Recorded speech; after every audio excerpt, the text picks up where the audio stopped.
IAS prepare ಆಗಬೇಕು, IPS prepare ಆಗಬೇಕು, IFS prepare ಆಗಬೇಕು. ಹೌದಲ್ಲ? ಎಷ್ಟೋ ಜನರ ಕನಸುಗಳಲ್ಲಿ ಇದು ಕೂಡ ಒಂದು. ಈ ಒಂದು ವಿಡಿಯೋದಲ್ಲಿ ಈ ಎಕ್ಸಾಮ್ ಪ್ರಿಪ್ರೇಷನ್ ಮಾಡಬೇಕು ಅಂದರೆ, ಉದಾಹರಣೆ ಕನ್ನಡ ಮೀಡಿಯಂ ಇದ್ದೀನಿ, ನಾನು ಪ್ರಿಪ್ರೇಷನ್ ಹೇಗೆ ಮಾಡಬೇಕು, ಯಾವ ಟೆಕ್ಸ್ಟ್ ಬುಕ್ನ ಓದಬೇಕು, ಸೊ ನಾನು ಇಂಗ್ಲೀಷ್ ಮೀಡಿಯಂ ಇದ್ದೀನಿ, ನಾನು ಯಾವ ಟೆಕ್ಸ್ಟ್ ಬುಕ್ನ ಓದಬೇಕು, ಇವೆಲ್ಲದಕ್ಕೂ ಕೂಡ ಇಲ್ಲಿ ಆನ್ಸರ್ ಸಿಗುತ್ತೆ. UPSC ಎಕ್ಸಾಮ್ದಲ್ಲಿ ಸಿಲೆಬಸ್ ನೋಡೋಣ, ಯಾವ ಟೆಕ್ಸ್ಟ್ ಬುಕ್ನ ರೆಫರೆನ್ಸ್ಗಳನ್ನ ಇಲ್ಲಿ ಕೊಡಬೇಕು, ಯಾವ ಟೆಕ್ಸ್ಟ್ ಬುಕ್ನ ಓದಬೇಕು ಅನ್ನೋದನ್ನು ಕೂಡ ನಿಮ್ಗೆ ಇಲ್ಲಿ ಹೇಳ್ತೀನಿ. ಸ್ಟೇಟ್ ಎಕ್ಸಾಮ್ ಓದ್ತಾನೆ UPSC ಕೂಡ ಕ್ಲಿಯರ್ ಮಾಡ್ಬೋದು. ನಿಯರ್ಲಿ 70% ಅಷ್ಟು ಸಿಲೆಬಸ್ ಸೇಮ್ ಇರುತ್ತೆ. UPSC ಫಿಲಿಮ್ಸ್ನ ಕ್ರ್ಯಾಕ್ ಮಾಡಬೇಕಾ, ನೀವು ಎಕ್ಸಾಮ್ನ ಕ್ಲಿಯರ್ ಮಾಡ್ಬೇಕಾದ್ರೆ ಮ್ಯಾಕ್ಸಿಮಮ್ ನಿಮ್ಗೆ ಹೆಲ್ಪ್ ಆಗುವಂಥದ್ದಲ್ಲಿ UPSCಯಲ್ಲಿ ಸೊ ಮ್ಯಾಕ್ಸಿಮಮ್ ಕ್ವಶನ್ಸ್ಗಳನ್ನ ಕ್ಲಿಯರ್ ಮಾಡಬೇಕು ಅಂತಂದರೆ ಎಲ್ಲ ಸಬ್ಜೆಕ್ಟ್ಗಳು ಕೂಡ ನಿಮಗೆ ಮೋರ್ ದೆನ್ 30% ಕ್ವಶನ್ಸ್ಗಳು ಕರೆಂಟ್ ಅಫೇರ್ಸಿಂದನೇ ಬರ್ತಾ ಹೋಗುತ್ತೆ. ಇವೆಲ್ಲದಕ್ಕೂ ಕೂಡ ಇಲ್ಲಿ ಆನ್ಸರ್ ಸಿಗುತ್ತೆ. ಸೊ ಕೊನೆ ತನಕ ನೋಡಿ ಈ ವಿಡಿಯೋನ. ಜೊತೆಗೆ ಈ ಎಕ್ಸಾಮ್ನ ಸ್ಟಾರ್ಟ್ ಮಾಡ್ತೀರಾ ಅಂತಂದರೆ ಮೊದಲು ಬೇಕಾಗಿರೋದು ಏನು, ನಿಮಗೊಂದು IAS ಪ್ರಿಪೇರ್ ಆಗಬೇಕು, IPS ಪ್ರಿಪೇರ್ ಆಗಬೇಕು, IFS ಪ್ರಿಪೇರ್ ಆಗಬೇಕು. ಹೌದಲ್ಲ? ಎಷ್ಟೋ ಜನರ ಕನಸುಗಳಲ್ಲಿ ಇದು ಕೂಡ ಒಂದು. ಲಕ್ಷಾಂತರ ಜನ ನಿಮಗೆ ಗೊತ್ತಿರೋ ಹಾಗೆ ಪ್ರತಿ ವರ್ಷನೂ ಕೂಡ ಅಪ್ಲಿಕೇಶನ್ ಹಾಕ್ತಾರೆ. ಆದರೆ ಕ್ಲಿಯರ್ ಆಗೋರು ಮಾತ್ರ ಎಷ್ಟು, 1000 ಪೋಸ್ಟ್ ಇದ್ರೆ 1000 ಪೋಸ್ಟ್ ಮಾತ್ರ ಇಲ್ಲಿ ಕ್ಲಿಯರ್ ಆಗುತ್ತೆ. ಹೌದಲ್ಲ? ಕಾಂಪಿಟೇಷನ್ ಮಾತ್ರ ಜಾಸ್ತಿನೇ ಇದೆ. ಯಾಕಂದ್ರೆ ಆಲ್ ಇಂಡಿಯಾ ಲೆವೆಲ್ ಎಕ್ಸಾಮ್ ನಡೀತಿರೋದ್ರಿಂದ UPSCಗೆ, ಹಾಗಾಗಿ ಕಾಂಪಿಟೇಷನ್ ಕೂಡ ಇಲ್ಲಿ ಜಾಸ್ತಿನೇ ಇದೆ. ಹಾಗಾಗಿ ಈ ಎಕ್ಸಾಮ್ಗೆ ಪ್ರಿಪೇರ್ ಆಗೋದು ಹೇಗೆ, ಯಾವ ರೀತಿಯಲ್ಲಿ ಪ್ರಿಪೇರ್ ಆಗಬೇಕು, ಯಾವ ಟೆಕ್ಸ್ಟ್ ಬುಕ್ನ ರೆಫರೆನ್ಸ್ನ ತಗೋಬೇಕಾಗುತ್ತೆ, ಮತ್ತೆ ಕನ್ನಡದಲ್ಲೂ ಕೂಡ ನಾನು ಎಕ್ಸಾಮ್ನ ಬರಿಬಹುದಾ, ಇವೆಲ್ಲದನ್ನು ನೋಡ್ತಾ ಹೋಗೋಣ. ನಾನು ನಾಗಪ್ಪ, NCC ಅಕಾಡೆಮಿ. ಓಕೆ, ಇಲ್ಲಿ ನೋಡಿ, ಈ ಒಂದು ಯಾವ್ದಾದ್ರು ಒಂದು ಎಕ್ಸಾಮ್ ಪ್ರಿಪೇರ್ ಆಗ್ತಾ ಇದೀವಾ, ಈ ಎಕ್ಸಾಮ್ ಪ್ರಿಪೇರ್ ಆಗಬೇಕು ಅಂದ್ರೆ ಮೊದಲು ಗೊತ್ತಾಗಬೇಕಿರೋದು ಏನ್ರಿ, ಫಸ್ಟ್ ಆಕ್ಚುಲಿ ಒಂದು ಎಕ್ಸಾಮ್ ಪ್ರಿಪೇರ್ ಆಗಬೇಕು ಅಂತ ಯಾವತ್ತು ಡಿಸೈಡ್ ಆಗ್ತೀರಾ. ಫಾರ್ ಎಕ್ಸಾಂಪಲ್ ತುಂಬಾ ಜನ ನೋಡಿ 8th ರೇಂಜ್ ಸ್ಟ್ಯಾಂಡ್ ಇರ್ಬೇಕಾದ್ರೆ ಡಿಸೈಡ್ ಆಗಿರ್ತಾರೆ, ಕೆಲವೊಬ್ರು ಡಿಗ್ರಿ ಓದ್ಬೇಕಾದ್ರೆ ಡಿಸೈಡ್ ಆಗಿರ್ತಾರೆ, ಕೆಲವೊಬ್ರು ಓದಿ ಕೆಲಸಕ್ಕೆ ಸೇರ್ಕೊಂಡು ಜಾಬ್ ಹೋದ್ಮೇಲೆ ನಮ್ಗೆ ಪ್ರೈವೇಟ್ ಅಲ್ಲಿ ಕೆಲಸ ಮಾಡಕ್ ಆಗದೇನೆ ಡಿಸೈಡ್ ಆಗ್ತೀವಿ. ಇನ್ನೂ ಕೂಡ ತುಂಬಾ ಜನ ಸ್ಟೇಟ್ ಎಕ್ಸಾಮ್ಸ್ಗಳು ಬರೆದು ಅಲ್ಲಿ ಕ್ಲಿಯರ್ ಮಾಡಕ್ ಕೊನೆ ಪಕ್ಷ UPSC ಟ್ರೈ ಮಾಡಿದ್ರು ಕೂಡ ಕ್ಲಿಯರ್ ಆಗ್ಬಿಡ್ತಾ ಇತ್ತು. ಹೌದಲ್ಲ? ಸೊ ಈ ರೀತಿಯೊಳು ಎಲ್ಲಾ ಒಂದಷ್ಟು ವಿಷಯಗಳು ನಡೆದ ಮೇಲೆ ತುಂಬಾ ಜನ ಪ್ರಿಪೇರ್ ಆಗ್ತಾರೆ. ಸೊ ಬೇಸಿಕ್ ಇಂದ ಪ್ರಿಪೇರ್ ಆಗುವಂತವ್ರು ತುಂಬಾ ಅರ್ಲಿ ಆಗಿ ಮೊದಲೇ ಪ್ರಿಪರೇಷನ್ ಸ್ಟಾರ್ಟ್ ಮಾಡೋರ ಸಂಖ್ಯೆ ಅತ್ಯಂತ ಕಡಿಮೆ ಆಗಿದೆ. ಆದ್ರೆ ನೀವು ನೋಡೋದಾದ್ರೆ ಕರ್ನಾಟಕದಲ್ಲೂ ಕೂಡ ಪ್ರತಿ ವರ್ಷ ರಿಸಲ್ಟ್ ಅನ್ನ ಗಮನಿಸ್ತಾ ಇತ್ತು ಅಂತಂದ್ರೆ ಒಂದು 20 ರಿಂದ 25 ಕೂಡ ಸಾಮಾನ್ಯವಾಗಿ ರಿಸಲ್ಟ್ ಬರುತ್ತೆ ವಿನಃ ಅದಕ್ಕಿಂತ ಜಾಸ್ತಿ ರಿಸಲ್ಟ್ ಅನ್ನ ಬರ್ಲಿಕ್ಕೆ ಆಗಲ್ಲ. ಸೊ ಮೆಜಾರಿಟಿಲಿ ರಿಸಲ್ಟ್ ಬರ್ತಾರೆ ಯಾರು, ಇಂಗ್ಲಿಷ್ ಮಾಧ್ಯಮದಲ್ಲಿ ಇದ್ದವರೇ ಇರ್ತಾರೆ. ಸೊ ಕನ್ನಡದಲ್ಲಿ 1 or 2 ಅಷ್ಟನ್ನೇ ಕ್ಲಿಯರ್ ಆಗೋದು ಕೂಡ ನಾವು ನೋಡಿರ್ತೀವಿ. ಹಾಗಾಗಿ ಈ ಒಂದು ವಿಡಿಯೋದಲ್ಲಿ ಈ ಎಕ್ಸಾಮ್ ಪ್ರಿಪರೇಷನ್ ಮಾಡಬೇಕು ಅಂದ್ರೆ, ಉದಾಹರಣೆ ಕನ್ನಡ ಮೀಡಿಯಂ ಇದ್ದೀನಿ, ನಾನು ಪ್ರಿಪರೇಷನ್ ಹೇಗೆ ಮಾಡಬೇಕು, ಯಾವ ಟೆಕ್ಸ್ಟ್ ಬುಕ್ನ ಓದಬೇಕು, ಸೊ ನಾನು ಇಂಗ್ಲೀಷ್ ಮೀಡಿಯಂ ಇದ್ದೀನಿ, ನಾನು ಯಾವ ಟೆಕ್ಸ್ಟ್ ಬುಕ್ನ ಓದಬೇಕು, ಇವೆಲ್ಲದಕ್ಕೂ ಕೂಡ ಇಲ್ಲಿ ಆನ್ಸರ್ ಸಿಗುತ್ತೆ. ಸೊ ಕೊನೆ ತನಕ ನೋಡಿ ಈ ವಿಡಿಯೋನ. ಜೊತೆಗೆ ಈ ಎಕ್ಸಾಮ್ನ ಸ್ಟಾರ್ಟ್ ಮಾಡ್ತೀರಾ ಅಂತಂದ್ರೆ ಮೊದಲು ಬೇಕಾಗಿರೋದು ಏನು, ನಿಮಗೊಂದು ಸಿಲೆಬಸ್ ಬೇಕಾಗತ್ತೆ. ಯಾವ್ದಾದ್ರು ಎಕ್ಸಾಮ್ ಪ್ರಿಪೇರ್ ಆಗ್ತಿದ್ದೀರಾ, ಒಂದು ಸಿಲೆಬಸ್ ನಾವಿಲ್ಲಿ ಫಸ್ಟ್ ನೋಡ್ಲೇಬೇಕಾಗುತ್ತೆ. ಹಾಗಾಗಿ UPSC ಎಕ್ಸಾಮ್ದಲ್ಲಿ ಸಿಲೆಬಸ್ ನೋಡೋಣ. ಅದರಿಂದಾಗಿ ಮೊದಲನೇದಾಗಿ UPSC ಬಂದಾಗ ಪ್ರಿಲಿಮ್ಸ್ ಎಕ್ಸಾಮ್ ಆಗುತ್ತೆ, ಇದಾದ್ಮೇಲೆ ಮೇನ್ಸ್ ಆಗುತ್ತೆ, ಇದಾದ್ಮೇಲೆ ಇಂಟರ್ವ್ಯೂ ಆಗುತ್ತೆ. ಸೊ ಪ್ರಿಲಿಮ್ಸ್ ಅಲ್ಲಿ ಬಂತು ಅಂತಂದ್ರೆ ಪೇಪರ್ 1 and ಪೇಪರ್ 2. ಇವತ್ತಿನ ಕ್ಲಾಸ್ ಅಲ್ಲಿ ಇದನ್ನ ಕಂಪ್ಲೀಟ್ ಡಿಟೈಲ್ ಆಗಿ ಡಿಸ್ಕಸ್ ಮಾಡ್ತೀನಿ. ಮತ್ತೆ ವಿತ್ ಯಾವ ಟೆಕ್ಸ್ಟ್ ಬುಕ್ ರೆಫರೆನ್ಸ್ ಗಳನ್ನ ಇಲ್ಲಿ ಕೊಡಬೇಕು, ಯಾವ ಟೆಕ್ಸ್ಟ್ ಬುಕ್ ನ ಓದ್ಬೇಕು ಅನ್ನೋದನ್ನ ಕೂಡ ನಿಮ್ಗೆ ಇಲ್ಲಿ ಹೇಳ್ತೀನಿ. ಇದಾದ ಮೇಲೆ ಮೇನ್ಸ್ ಬರುತ್ತೆ, ಮತ್ತೆ ಇಂಟರ್ವ್ಯೂ ಕೂಡ ಬರುತ್ತೆ. ಸೊ ಪ್ರಿಲಿಮ್ಸ್ ಅಲ್ಲಿ ಬಂದಾಗ ನೀವೆಲ್ಲಿ 400 ಮಾರ್ಕ್ಸ್ ಎಕ್ಸಾಮ್ ನಡೆಯುತ್ತೆ. ಬಟ್ ಇಲ್ಲಿ ಕನ್ಸಿಡರ್ ಆಗೋದು ಓನ್ಲಿ 200 ಮಾರ್ಕ್ಸ್ ಮಾತ್ರ, ಅಂದ್ರೆ ಪೇಪರ್ 1 ಮಾತ್ರ. ಹಾಗೆ ಪೇಪರ್ 2 ಬರೀ ಪಾಸ್ ಆದ್ರೆ ಕೂಡ ಸಾಕು, ಎಲಿಜಿಬಲ್ ಆದ್ರೆ ಸಾಕಷ್ಟೇ ಅದರಲ್ಲಿ. ಸೊ ಅದೇ ನಿಮ್ಗೆ ಮೇನ್ಸ್ ಅಲ್ಲಿ ಆದ್ರೆ ನಿಮಗೆ ನಿಯರ್ಲಿ ಅಂದ್ರೆ 1750 ಮಾರ್ಕ್ಸ್ಗೆ ಮೇನ್ಸ್ ನಡೆಯುತ್ತೆ. ಮೇನ್ಸ್ ಕ್ಲಿಯರ್ ಆಯ್ತು ಅಂತಂದ್ರೆ ಇಂಟರ್ವ್ಯೂ ಇರುತ್ತೆ 275 ಮಾರ್ಕ್ಸ್ಗೆ. ಇದರಲ್ಲಿ ನಾವು ಡಿಸ್ಕಸ್ ಮಾಡ್ತಿದ್ವಿ ಯಾವುದು ಫಸ್ಟ್ ಪಾರ್ಟ್ ಏನ್ ಬರುತ್ತೆ ಪ್ರಿಲಿಮ್ಸ್, ಇದರಲ್ಲಿ ಯಾವ ಟೆಕ್ಸ್ಟ್ ಬುಕ್ ನ ಓದ್ಬೇಕು, ಪೇಪರ್ 1ಗೆ ಯಾವ್ದೆಲ್ಲ ಓದ್ಬೇಕಾಗುತ್ತೆ, ಪೇಪರ್ 2ಗೆ ಯಾವ್ದೆಲ್ಲ ಓದ್ಬೇಕಾಗುತ್ತೆ. ಕನ್ನಡ ಮಾಧ್ಯಮದವರು ಬರೀಬಹುದು, ಹೌದು ಕನ್ನಡ ಮಾಧ್ಯಮರು ಕೂಡ UPSC ಬರೀತಾ ಇದೀವಿ. ಸೊ ಹಾಗಾಗಿ ಪ್ರಿಲಿಮ್ಸ್ ಆಗುತ್ತೆ, ಮೈನ್ಸ್ ಆಗುತ್ತೆ, ಇಂಟರ್ವ್ಯೂ ಆಗುತ್ತೆ. ಇಲ್ಲಿ ಪ್ರಿಲಿಮ್ಸ್ ಅಲ್ಲಿ ಇಂಗ್ಲಿಷ್ ಮತ್ತೆ ಹಿಂದಿ ಮಾಧ್ಯಮದಲ್ಲಿ ಇರುತ್ತೆ, ಮೈನ್ಸ್ ಅಲ್ಲಿ ಕನ್ನಡದಲ್ಲೂ ಕೂಡ ಬರೀಬಹುದು, ಇಂಟರ್ವ್ಯೂ ಕೂಡ ಕನ್ನಡದಲ್ಲೇ ನೀವು ಇಲ್ಲಿ ಫೇಸ್ ಮಾಡಬಹುದು. So clear. ಹಾಗಿದ್ರೆ ನಾವಿಲ್ಲಿ ಯಾವ್ದೋ ಒಂದು ಎಕ್ಸಾಮ್ ತಗೊಳ್ತಿದೀವಿ ಅಂದ್ರೆ ಮೊದಲು ನಮ್ಗೆ ಏನಪ್ಪಾ ಬೇಕು, ಸಿಲೆಬಸ್ ಗೊತ್ತಿರಬೇಕು. ಈ ಸಿಲೆಬಸ್ಗೆ ಮುಂದೆ ನಾವೇನ್ ಮಾಡ್ಬೇಕು, ಫಸ್ಟ್ ಒಂದು ಪ್ಲಾನ್ ಮಾಡ್ಬೇಕು ಪ್ರಾಪರ್ ಆಗಿ. ಸೊ ನಾವ್ ಯಾವ ಎಕ್ಸಾಮ್ಗೆ ಓದ್ತಾ ಇದ್ದೀವಿ. ಸುಮಾರು ಜನ UPSC 5 ವರ್ಷ ಓದಿ 6ನೇ ವರ್ಷ KPSC ಬರೆದು ಎಕ್ಸಾಮ್ ಕ್ಲಿಯರ್ ಆಗಿರೋದು ಕೂಡ ನೋಡಿದ್ವಿ. ರೀಸೆಂಟ್ ಆಗಿ ಮಾಕ್ ಇಂಟರ್ವ್ಯೂ ಮಾಡ್ಬೇಕಾದ್ರೆ ನನಗೆ ಅರ್ಥ ಆಗಿದ್ದು, UPSC ಬಹುತೇಕ ಯಾರು ಓದಿದ್ರಲ್ಲ ಅವರೆಲ್ಲರೂ ಕೂಡ ಒಂದು 20 ಜನ ತಗೊಂಡ್ರೆ ಒಬ್ರು ಇಬ್ರು ಅಷ್ಟೇ KPSC ಓದೋರು KS ಕ್ಲಿಯರ್ ಆಗ್ತಿದೆ. ಮೆಜಾರಿಟಿ ಕ್ಲಿಯರ್ ಆಗಿರೋರೆಲ್ಲ UPSC ಟಾರ್ಗೆಟ್ ಮಾಡಿದವ್ರೆ. ಹಾಗಾಗಿ ಕನ್ನಡ ಮಾಧ್ಯಮ ಮಕ್ಕಳಿಗೇನು, ಸೊ UPSC ಲೆವೆಲ್ ಪ್ರಿಪರೇಷನ್ ಆದ್ರೆ ಕೊನೆ ಪಕ್ಷ ಸ್ಟೇಟ್ ಎಕ್ಸಾಮ್ ಆದ್ರೂ ಕ್ಲಿಯರ್ ಮಾಡಬಹುದು, ಅಥವಾ UPSC ನೀವು ಇಲ್ಲಿ ಕ್ರ್ಯಾಕ್ ಮಾಡಬಹುದು. ಸೊ ಹಾಗಾಗಿ ಪ್ರಿಪರೇಷನ್ ಬಂದಾಗ ನೀವು ಜಸ್ಟ್ ಒಂದು ಎಕ್ಸಾಮ್ಗೆ ನೀವು ಟಾರ್ಗೆಟ್ ಮಾಡ್ದೇನೆ ಎಲ್ಲಾ ಎಕ್ಸಾಮ್ಗಳನ್ನ ಕಾಂಪ್ರಹೆನ್ಸಿವ್ ಆಗಿ ತಗೊಂಡು ಪ್ರಿಪೇರ್ ಆಗೋದು ವೆರಿ ಇಂಪಾರ್ಟೆಂಟ್ ಇಲ್ಲಿ. So clear. ತುಂಬಾ ಜನ UPSC ಓದ್ತೀವಿ 10 ವರ್ಷ ಆದ್ರೂ ಆಗಿಲ್ಲ ಅಂತ ಅನ್ಕೊಳ್ಳೋದಕ್ಕಿಂತ UPSC ಓದ್ತಾನೆ ಸ್ಟೇಟ್ ಎಕ್ಸಾಮ್ ಕೂಡ ಕ್ಲಿಯರ್ ಮಾಡಬಹುದು, ಅಥವಾ ಸ್ಟೇಟ್ ಎಕ್ಸಾಮ್ ಓದ್ತಾನೆ UPSC ಕೂಡ ಕ್ಲಿಯರ್ ಮಾಡಬಹುದು. ನಿಯರ್ಲಿ 70% ಅಷ್ಟು ಸಿಲೆಬಸ್ ಸೇಮ್ ಇರುತ್ತೆ KPSC ಮತ್ತೆ UPSC ಗೆ. 60ರಿಂದ 70% ಸಿಲೆಬಸ್ ಏನ್ ಚೇಂಜ್ ಸೇಮ್ ಇರುತ್ತಲ್ಲ, ಅದನ್ನ ಕಾಂಪ್ರಮೈಸ್ ಆಗಿ ಸ್ಟಡಿ ಮಾಡಿಕೊಂಡು ರಿಮೈನಿಂಗ್ ಏನಿದೆ KPSC ಮಾತ್ರ ಎಕ್ಸ್ಟ್ರಾ ಬರುವಂತದ್ದು, UPSC ಮಾತ್ರ ಎಕ್ಸ್ಟ್ರಾ ಬರುವಂತದ್ದು, ಇವೆಲ್ಲವನ್ನೂ ಕೂಡ ಮುಂದೆ ಮಾತಾಡ್ತಾ ಹೋಗ್ತೀವಿ. ಅದನ್ನ ಮಾತ್ರ ಡಿವೈಡ್ ಮಾಡ್ಕೊಂಡು ಓದ್ಕೊಂತು ಅಂತಂದ್ರೆ ಬಹುತೇಕ ನಿಮ್ಗೆ ಎಕ್ಸಾಮ್ಗೆ ಹೆಲ್ಪ್ ಆಗುತ್ತೆ. So clear. ಹಾಗಾಗಿ ಈ ಸಿಲೆಬಸ್ ನ ನೀವು ನೋಡ್ಬೇಕು ಅಂತಂದಾಗ ಫಸ್ಟ್ ಒಂದು ಪ್ರಾಪರ್ ಪ್ಲಾನ್ ಅನ್ನ ಮಾಡ್ಕೋಬೇಕಾಗುತ್ತೆ, ವೆರಿ ಇಂಪಾರ್ಟೆಂಟ್. ಇಲ್ಲಿ ನೀವು ಪ್ಲಾನ್ ಕರೆಕ್ಟ್ ಆಗಿ ಮಾಡ್ಕೊಂಡಿಲ್ಲ, ಯೋಜನೆಯನ್ನ ಕರೆಕ್ಟ್ ಆಗಿ ಮಾಡ್ಕೊಂಡಿಲ್ಲ, ಸೊ ಓದುತ್ತೇನೆ ಓದುತ್ತಲೇ ಇರುತ್ತೇನೆ, ಸೊ ಎಲ್ಲರೂ ಕೂಡ ಎಕ್ಸಾಂಪಲ್ ಆಗ್ಬಿಡುತ್ತೆ. ಹಾಗಾಗಿ ಸಾಮಾನ್ಯವಾಗಿ UPSC ಓದ್ತಾ ಇದೀವಿ, KPSC ಓದ್ತಿದೀವಿ ಅಂತಂದ್ರೆ ಒಂದು UPSC ಓದ್ಲಿಕ್ಕೆ ಒಂದು 5 ವರ್ಷ, ಅದಾದ್ಮೇಲೆ ಯಾವ್ದು ಕ್ಲಿಯರ್ ಆಗಿಲ್ಲ, ಅದಾದ್ಮೇಲೆ ಸ್ಟೇಟ್ ಎಕ್ಸಾಮ್ ಓದಕ್ಕೆ ಒಂದು 5 ವರ್ಷ ಅಂತ ಕೂತ್ಕೊಳ್ಳಕ್ ಆಗಲ್ಲ. ಸೊ ಈ ಕಾಂಪ್ರಹೆನ್ಸಿವ್ ಸ್ಟಡಿ ಮಾಡೋದ್ರಿಂದ ನಿಮ್ಮ ಜರ್ನಿಯಲ್ಲಿ ಕಡಿಮೆ ಅಂದ್ರೂ ಕೂಡ ಒಂದು 2ರಿಂದ 3 ವರ್ಷಗಳ ಕಾರಣ ಕಡಿಮೆ ಆಗ್ಬಿಡುತ್ತೆ. ಹಾಗಾಗಿ ಒಂದು ಪ್ರಾಪರ್ ಪ್ಲಾನ್ ಇರಬೇಕು. UPSC ಪ್ಲಸ್ KPSC ಸಿಲೆಬಸ್ ನೀವು ಕರೆಕ್ಟ್ ಆಗಿ ನೋಡಿರೋದ್ರಿಂದ UPSC ಜೊತೆಗೆ KPSC ಎಕ್ಸಾಮ್ಸ್ ಅಥವಾ KE ಎಕ್ಸಾಮ್ಸ್ಗಳನ್ನು ಕೂಡ ಬರೀತಾ ಹೋಗ್ಬೋದು. ಸೊ ಕ್ಲಿಯರ್, ತಲೆಯಲ್ಲಿ ಇಟ್ಕೊಳ್ಳಿ ಇದನ್ನ. ಸೊ ಹಾಗಾಗಿ ಯಾವ್ದಾದ್ರು ಒಂದು ಎಕ್ಸಾಮ್ ತಗೊಳಕ್ ಮುಂದೆ ನಿಮ್ಗೆ ಪ್ರಾಪರ್ ಆಗಿ ಪ್ಲಾನ್ ಅನ್ನ ಮಾಡ್ಬೇಕಾಗುತ್ತೆ. ಆ ಪ್ಲಾನ್ ಅಲ್ಲಿ ಮೊದಲನೇದು ಕಲೆಕ್ಟ್ ಮಾಡ್ಬೇಕಾದ್ರೆ ಯಾವುದು ಸಿಲೆಬಸ್, ಆ ಸಿಲೆಬಸ್ ನ ತಗೊಂಡು ಓದ್ಬೇಕು. ಸೊ ಸಿಲೆಬಸ್ ತಗೊಂಡು ಕಂಪ್ಲೀಟ್ಲಿ ನಿಮಗೆ KS ಪ್ರಿಲಿಮ್ಸ್ ಅಲ್ಲಿ, UPSC ಪ್ರಿಲಿಮ್ಸ್ ಅಲ್ಲಿ ಅಥವಾ ಬೇರೆ ಎಕ್ಸಾಮ್ ಸಿಲೆಬಸ್ ಏನಿದೆ ಒಂದ್ಸಲ ಸಿಲೆಬಸ್ ಎಲ್ಲ ಡಿಕೋಡ್ ಮಾಡಿ. ಸೊ ಸಿಲೆಬಸ್ ಡಿಕೋಡ್ ಆದ್ಮೇಲೆ ಉದಾಹರಣೆಗೆ UPSC ತಗೊಳ್ಳೋದಾದ್ರೆ UPSC ಸಿಲೆಬಸ್ ನ ಡಿಕೋಡ್ ಮಾಡಿರ್ತೀವಿ. ಈ ಸಿಲೆಬಸ್ ಡಿಕೋಡ್ ಆದ್ರೆ ನಾವು ಏನ್ ಮಾಡ್ಬೇಕು, ಸೊ ಇದಕ್ಕೆ ಪ್ರಾಪರ್ ಆಗಿ ಒಂದು ಟೈಮ್ ಲೈನ್ ಅನ್ನ ಸೆಟ್ ಮಾಡಬೇಕು, ಒಂದು ಸ್ಟಡಿ ಪ್ಲಾನ್ ನ ಕ್ರಿಯೇಟ್ ಮಾಡ್ಬೇಕು, ವೆರಿ ಇಂಪಾರ್ಟೆಂಟ್. ನಿಮಗೆ ಒಂದು ಟೈಮ್ ಲೈನ್ ಸೆಟ್ ಮಾಡಿಲ್ಲ, ನಿಮ್ಗೆ ಟೈಮ್ ಮ್ಯಾನೇಜ್ಮೆಂಟ್ ಇಲ್ಲ ಅಂತ ಅನ್ಕೊಳ್ಳಿ, ಯಾವ ಎಕ್ಸಾಮ್ ಕೂಡ ಕ್ರ್ಯಾಕ್ ಮಾಡ್ಲಿಕ್ಕೆ ಲೈಫಲ್ಲಿ ಉದ್ಧಾರ ಆಗ್ಬೇಕಾ, ಮೊದಲನೇದಾಗಿ ಟೈಮ್ ಮ್ಯಾನೇಜ್ಮೆಂಟ್ ಇರಬೇಕು. ಯಾರಿಗೆ ಟೈಮ್ ಮ್ಯಾನೇಜ್ಮೆಂಟ್ ಗೊತ್ತಿಲ್ಲ, ಯಾರಿಗೆ ಡಿಸಿಪ್ಲಿನ್ ಲೈಫ್ ಅಲ್ಲಿ ಇಲ್ಲ, ಯಾರಿಗೆ ಪ್ರಾಪರ್ ಆಗಿ ಅದನ್ನ ಯುಟಿಲೈಸ್ ಮಾಡ್ಕೊಳ್ಳುತ್ತೆ ಇಲ್ಲ, ಇನ್ ಟೈಮ್ ವರ್ಕ್ ಕಂಪ್ಲೀಟ್ ಮಾಡ್ತಿಲ್ಲ, ಇವರು ಸಕ್ಸಸ್ಫುಲ್ ಪರ್ಸನ್ಸ್ ಆಗಲ್ಲ. ಯಾವ್ದಾದ್ರು ನೋಡಿ, ಫಾರ್ ಎಕ್ಸಾಂಪಲ್ UPSC ಟ್ರೈ ಮಾಡ್ತಿರ್ತಾರೆ, KS ಆಗ್ಬಿಡುತ್ತೆ. ಸೊ ಸುಮಾರು ಜನ ಸ್ಟೇಟ್ ಎಕ್ಸಾಮ್ಸ್ ಬರೀತಾ UPSC ಫಸ್ಟ್ ಅಟೆಂಪ್ಟ್ ಕೂಡ ಕ್ಲಿಯರ್ ಆಗಿರೋ ನೋಡಿರ್ತೀವಿ. ಅದಕ್ಕೇನೆ ನೀವು ಪ್ರಾಪರ್ ಆಗಿ ಟೈಮ್ ಮ್ಯಾನೇಜ್ಮೆಂಟ್ ಮಾಡಬೇಕು, ಪ್ರಾಪರ್ ಆಗಿ ಸ್ಟಡಿ ಪ್ಲಾನ್ ಕ್ರಿಯೇಟ್ ಮಾಡ್ಕೋಬೇಕು, ವೆರಿ ಇಂಪಾರ್ಟೆಂಟ್. ಇದೆಲ್ಲ ಆದ್ಮೇಲೆ ಜಸ್ಟ್ ನಿಮ್ಮ ಸ್ಟಡಿ ಪ್ಲಾನ್ ಕ್ರಿಯೇಟ್ ಮಾಡ್ಕೊಂಡ್ರೆ ಆಗಲ್ಲ, ಇದ್ರ ಜೊತೆ ಮೆಟೀರಿಯಲ್ಸ್ ಕಲೆಕ್ಟ್ ಮಾಡಬೇಕು. History, economic, polity, geography, mental science ಇದೆಲ್ಲ ಕಲೆಕ್ಟ್ ಮಾಡೋದ್ರ ಜೊತೆಗೆ ಫಸ್ಟ್ ಮಾಡಬೇಕಾಗಿರೋ ಸಿಲೆಬಸ್ ಆದ್ಮೇಲೆ ಪ್ರೀವಿಯಸ್ ಇಯರ್ ಕ್ವಶನ್ ಪೇಪರ್ ನ ಸ್ಟಡಿ ಮಾಡಬೇಕು. ಅಂದ್ರೆ ಅದರಲ್ಲೂ ಕೂಡ UPSC ಎಕ್ಸಾಮ್ ಪ್ರಿಪೇರ್ ಆಗ್ತಿದೀವಿ ಅಂತಂದ್ರೆ, IAS ಎಕ್ಸಾಮ್ ಪ್ರಿಪೇರ್ ಆಗ್ತಿದೀವಿ ಅಂತಂದ್ರೆ ಆ UPSC ಎಕ್ಸಾಮ್ಗಳು ಇಯರ್ ಟು ಇಯರ್ ಏನ್ ಬದಲಾವಣೆ ಆಗ್ತಾ ಇದೆ, ಯಾವ ಸಬ್ಜೆಕ್ಟ್ ಅಲ್ಲಿ ಚೇಂಜಸ್ ಆಗ್ತಿದೆ. ಒಂದ್ ಸ್ವಲ್ಪ ಟೈಮ್ ನೋಡಿದ್ರೆ ಜಿಯೋಗ್ರಫಿ ತುಂಬಾ ಕಡಿಮೆ ಕ್ವಶನ್ಸ್ ಇದೆ, ಇತ್ತೀಚಿನ ದಿನಗಳು ನೋಡಿದ್ರೆ ಜಿಯೋಗ್ರಫಿ ಮ್ಯಾಕ್ಸಿಮಮ್ ಕ್ವಶನ್ಸ್ ಬರ್ತಾ ಇದೆ. ಒಂದು 10 years ಬ್ಯಾಕ್ ಕಡಿಮೆ ಕೇಳ್ತಿದ್ದ ಸಬ್ಜೆಕ್ಟ್ ಇವಾಗ ಜಾಸ್ತಿ ಕೇಳ್ತಾ ಇದ್ದಾನೆ. ಎಕನಾಮಿಕ್ ಕಡಿಮೆ ಕೇಳ್ತಾ ಇದ್ರು, ಇತ್ತೀಚೆಗೆ ಜಾಸ್ತಿ ಕೇಳ್ತಾ ಇದ್ದಾನೆ. ಕರೆಂಟ್ ಅಫೇರ್ಸ್ ಬೇಸ್ಡ್ ಸಬ್ಜೆಕ್ಟ್ಗಳು ಕ್ವಶನ್ಸ್ಗಳು ಜಾಸ್ತಿ ಆಗ್ತಿದೆ. So clear. ಸೊ ನಿಮಗೆ ಕ್ಲೈಮೇಟ್ ಮೇಲೆ ಕ್ವಶನ್ಸ್ ಆಗ್ತಿರಲಿಲ್ಲ, ಇತ್ತೀಚಿನ ದಿನಗಳಲ್ಲಿ ಕ್ಲೈಮೇಟ್ ಮೇಲೆ ಜಾಸ್ತಿ ಕ್ವಶನ್ಸ್ ಆಗುತ್ತೆ. EVS ಮೇಲೆ ಕ್ವಶನ್ಸ್ ಆಗ್ತಿರಲಿಲ್ಲ, EVS ಮೇಲೆ ಕ್ವಶನ್ಸ್ ಆಗುತ್ತೆ. ಅಂದ್ರೆ ಯಾವ ಸಬ್ಜೆಕ್ಟ್ ಅಲ್ಲಿ ಮ್ಯಾಕ್ಸಿಮಮ್ ಕೇಳ್ತಾ ಇದ್ದಾನೆ, ನಾವು ಎಷ್ಟು ರೇಂಜ್ ಅಲ್ಲಿ ಎಫರ್ಟ್ ಅನ್ನ ಹಾಕ್ಬೇಕು, ಯಾವ್ದನ್ನ ಓದ್ಬೇಕು, ಯಾವ್ದನ್ನ ಬಿಡಬೇಕು. So clear. ಇವೆಲ್ಲವನ್ನು ಕೂಡ ನೀವು ಪ್ರಾಪರ್ ಆಗಿ ತಿಳ್ಕೋಬೇಕು ಅಂದ್ರೆ ಪ್ರೀವಿಯಸ್ ಕ್ವಶನ್ ಪೇಪರ್ ನೀವು ನೋಡ್ಬೇಕಾಗುತ್ತೆ, ಅನಲೈಸ್ ಮಾಡಬೇಕಾಗುತ್ತೆ. NCC ಕ್ಲಾಸ್ ಮಾಡ್ಬೇಕಾದ್ರೆ ಸಾಮಾನ್ಯವಾಗಿ ಇವೆಲ್ಲವೂ ಕೂಡ ನಾವು ಮಾಡಿರ್ತೀವಿ. ಸೊ ಜೊತೆಗೆ ಬರೀ ನಿಮ್ಗೆ ಇಷ್ಟೇ ಮಾಡೋದಲ್ಲ, ನೀವು ಯಾವ್ದಾರ ಒಂದು ಎಕ್ಸಾಮ್ ಪ್ರಿಪೇರ್ ಆಗ್ತಿರ್ತಾರೆ ಕೂತ್ಕೊಂಡು 24 ಗಂಟೆ ನೋಡಿ, ಸುಮಾರು ಜನ ನೋಡ್ತಾ ಇರ್ತೀವಿ ಲೈಬ್ರರಿ ಕೂತ್ಕೊಂಡು ಪರ್ಸನಲ್ ಆಗಿ ಓದ್ಬೇಕು 12 ಗಂಟೆ ಓದ್ಬಿಡ್ತಾರೆ, 18 hours ಓದ್ತೀವಿ ಅಂತ ಹೇಳ್ತಾರೆ. ಹೌದಲ್ಲ, ಕಾನ್ಸ್ಟೆಂಟ್ ಆಗಿ 6 hours ಕೊಡ್ತಿದ್ರೆ ಕಾನ್ಸ್ಟೆಂಟ್ ಆಗಿ 6 hours ಕೊಡಬೇಕು. ಅಂದ್ರೆ ಮೆಂಟಲಿ ಮತ್ತೆ ಫಿಸಿಕಲಿ ಕರೆಕ್ಟ್ ಆಗಿರೋದು ಕೂಡ ಒಂದು ಟಾಸ್ಕ್. ಯಾರು ಮೆಂಟಲಿ ಮತ್ತೆ ಫಿಸಿಕಲಿ ಚೆನ್ನಾಗಿರ್ತಾರೋ ಅವ್ರು ಬಹುತೇಕ ಎಕ್ಸಾಮ್ ನ ಕ್ರ್ಯಾಕ್ ಮಾಡ್ಬೋದು.